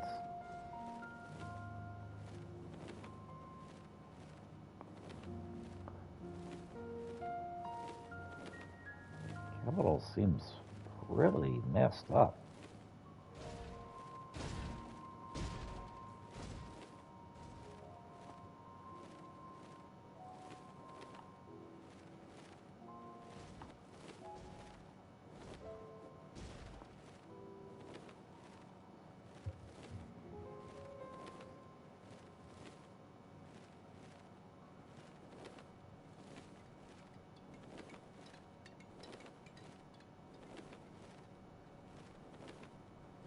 Found an old location, but this is pretty awful. Oh, I see ether current. How the heck am I supposed to get up there? Oh, I see a ramp.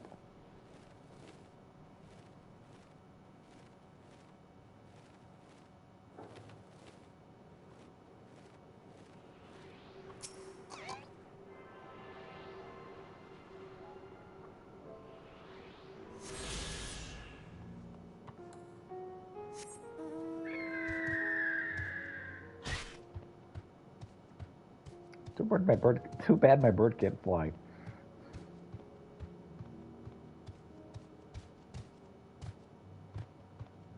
They make it seem kind of worthless as birds go, but hey, what are you gonna do? Oh.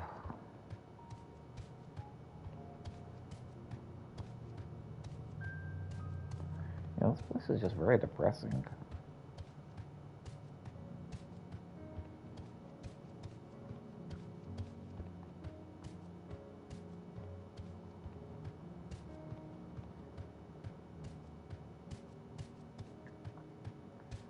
Go under the pipe.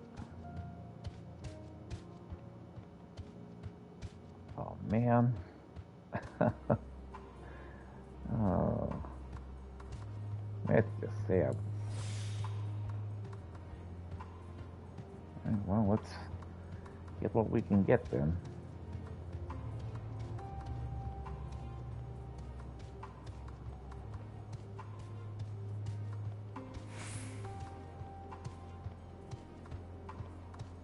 Sega.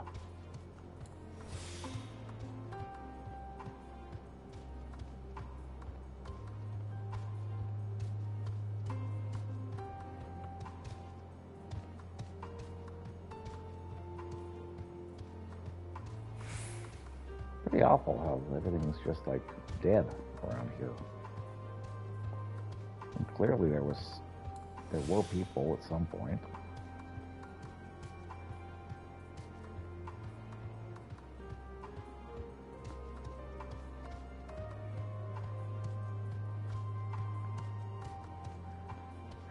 You know, I think I'm just going to go ahead and attune to this thing at Tertium. Turntapium.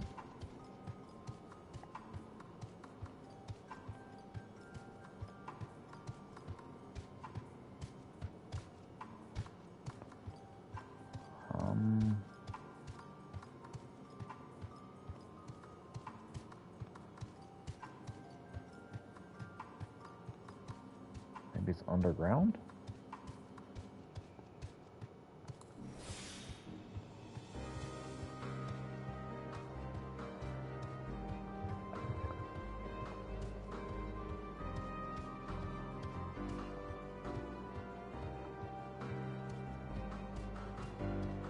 Runaway train, never come back.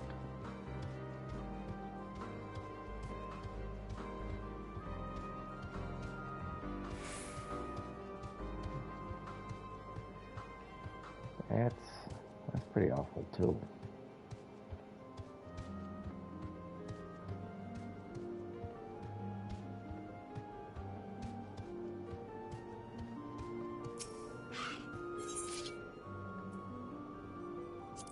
Take some elementals.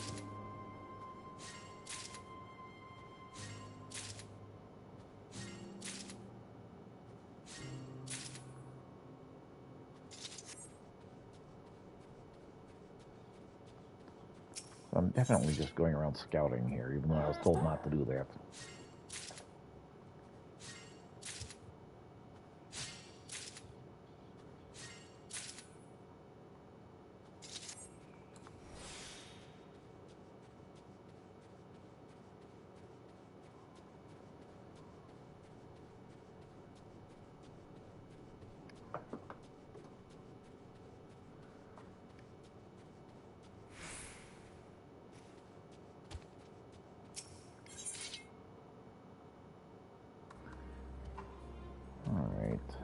Cucumber.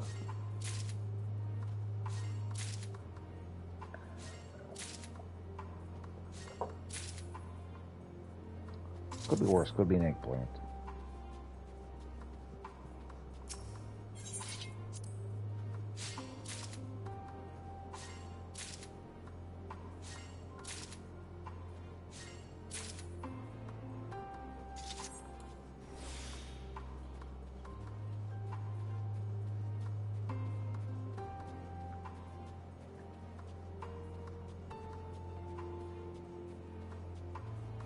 Keep heading in this direction.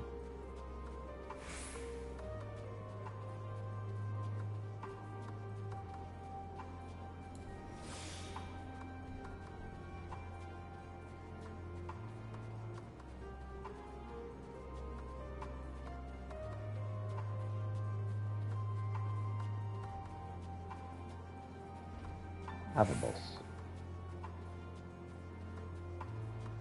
That is a big ram. Can I go over this? Can I make it? Can I make it? Can I make it? I made it.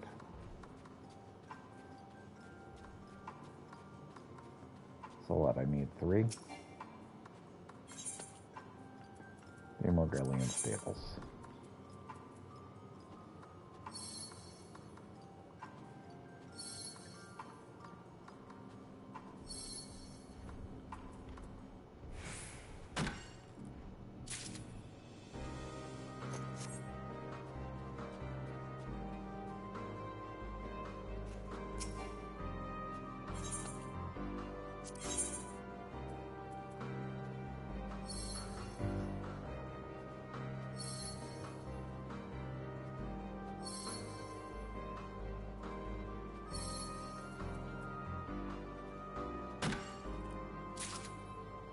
One more Garlean staple.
Alright, so we got that.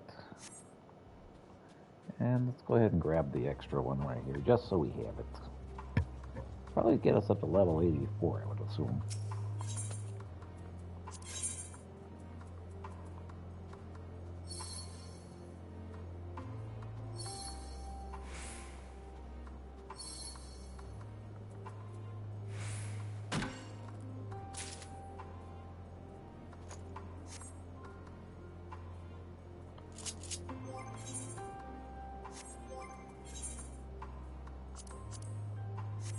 Alright. Back to old Charlie.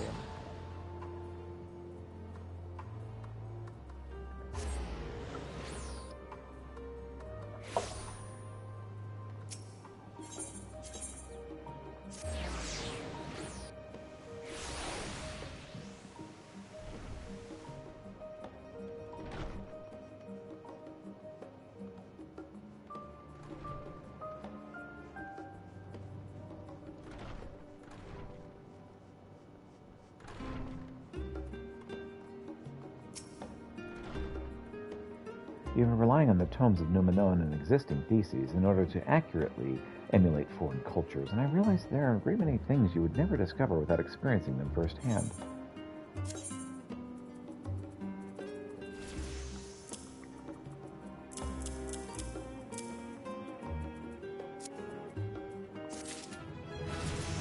Goodness, I did not expect you to bring back specimens of such quality. This will make our work much easier. This fruit is fantastic at growing in even the coldest of conditions. Oh, I can't wait to experience Garlean cuisine for myself and see firsthand how it's been shaped by their climate. Are they dressed like Garleans? Military uniform, maybe? Professor Tenkin and Hengeshi take the items you brought them and set to work emulating Garlean culture.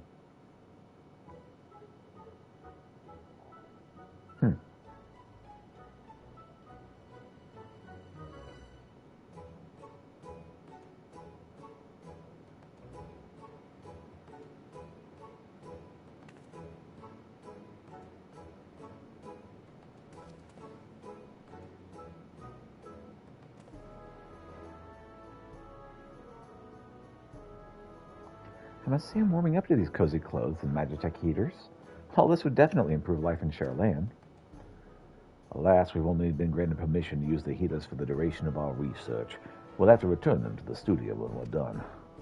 That said, I think I just felt a bead of sweat trickle down my neck. Perhaps I won't miss them as much as I thought. And I take it you have no need for this piping hot Garlean cuisine cooked with Magitech kitchen utensils? Oh, Professor, no, I would gladly sample any food prepared with skills hands such as yours. I am great, aren't I? Provided one is given the necessary instruction, even a child could operate these Magitech devices, and at the heart of all Magitech lies Ceruleum, a most efficient and convenient energy source, indifferent to the whims of nature like wind and hydraulic power. Its mass production allowed the Empire to bring Magitech to the people at large, with further refinements to the manufacturing process affording them surplus time and manpower, which they applied to even greater inventions. That said, the importance of alternatives to Ceruleum cannot be ignored. It is, after all, a finite resource. So we completely squander the world's resources, and inevitably suffer from our lack of foresight. Professor, this looks exquisite. I thought as much when you were studying Hamish culture, but you really are a fantastic cook. You flatter me, Hengeshi. That would be nothing without the recipes that guide me. Although it does warm my heart to see you enjoy my cooking, so... There are many, many dishes I still wish to try my hand at, and I'd be delighted if you're willing to sample them as well. Oh, it would be my pleasure. Is it my imagination, or has the professor been more affectionate toward me of late? It really makes me wonder what will become of our relationship when his research reaches its conclusion. Oh, I must stop daydreaming. There's yet more work to be done. You're not wrong. Deliver the requested items. Esteem level increased. Hengeshi now considers you a novice matchmaker. Next request will be available on Hengeshi upon reaching level 85. In order to undertake the subsequent quest, you must first complete the main scenario quest, Helping Hands. Alright, Helping Hands is what I'm looking for.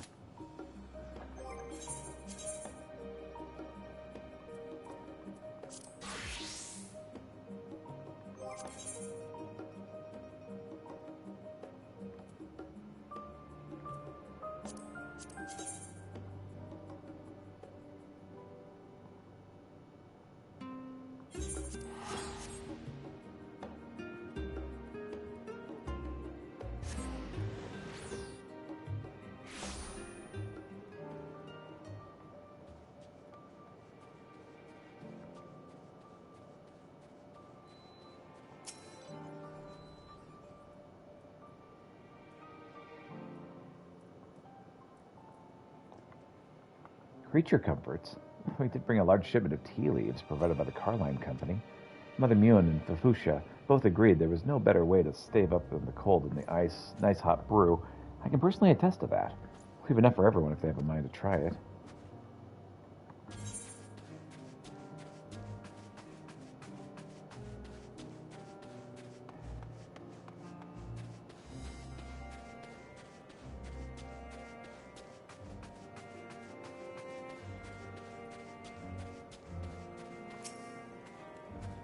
Cha-cha.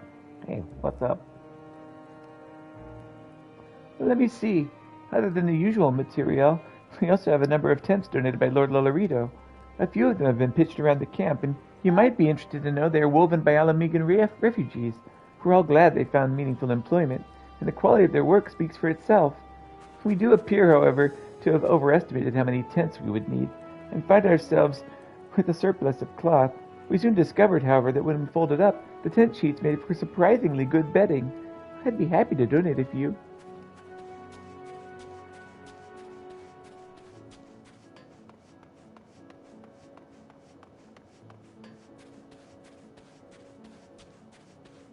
Hey there, Minoki.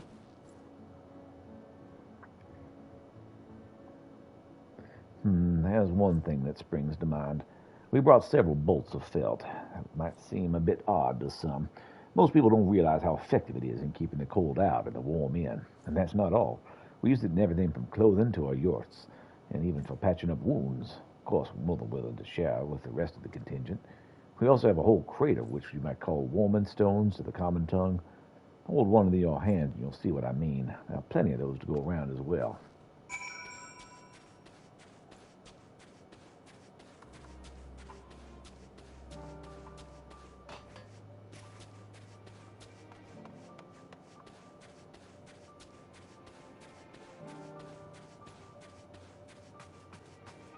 Hey there, Quartermaster. Do the others have anything to share? Nothing special, really. Yes, I'll do nicely.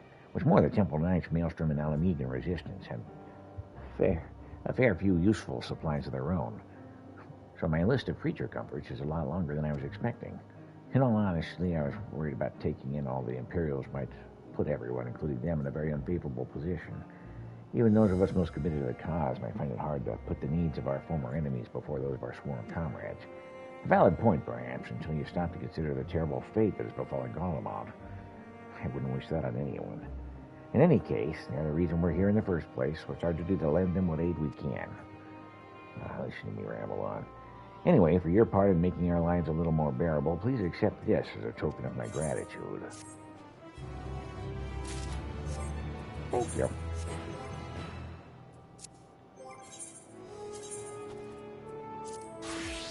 Yeah, this will make good monk gear.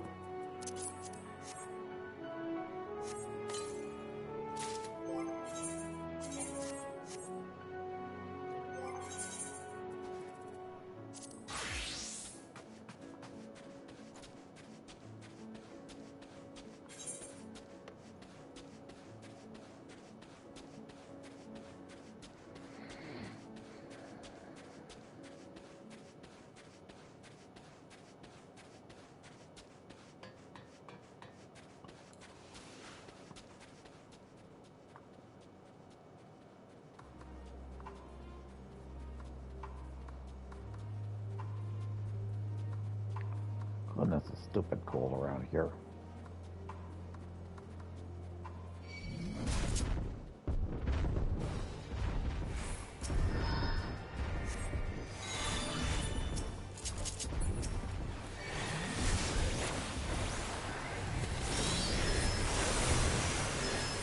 I think if I was on Bahamut's back, there were smarter moves you could have made.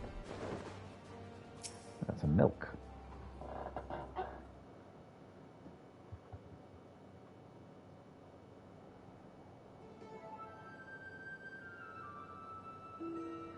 I spy with my little telescope a massive sheep thing, or maybe it's a cow.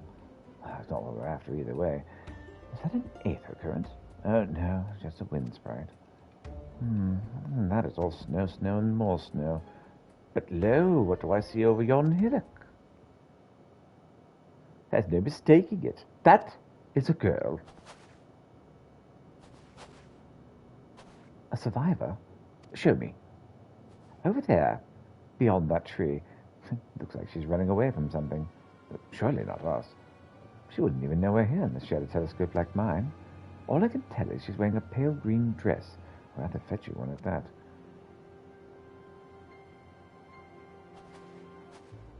She'll be long gone by the time we get anywhere near, but we should be able to follow her footprints. Yeah, probably. I'll let Lucia know where you're heading. Oh, and take these warning tinctures with you. Olga must be chilled to the bone, if not on the verge of freezing to death. That's actually quite thoughtful, thank you. Won't you need some for yourself? Oh, no, I'll be fine. As a man of chivalry, my honor demands that I do no less. And lest we forget the very reason we are here, to protect those in need. Now go, and Godspeed.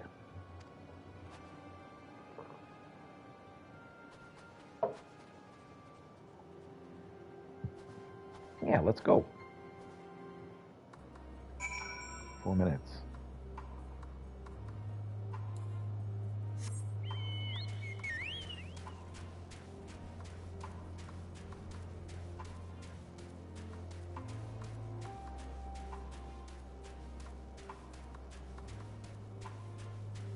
And there's some footprints in the snow.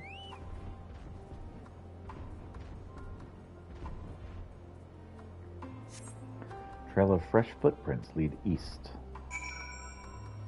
Of course, if it was green hair, I would have been like, holy crap, it's Gaia, but no. Green dress. Disappointingly. More footprints in the snow. Probably where Alpha and Alice are over there.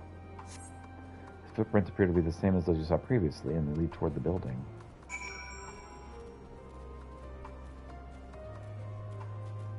You know what? I think this is a good stopping point. So I'm going to stop here, and we're going to break for lunch. And I'll be back after lunch.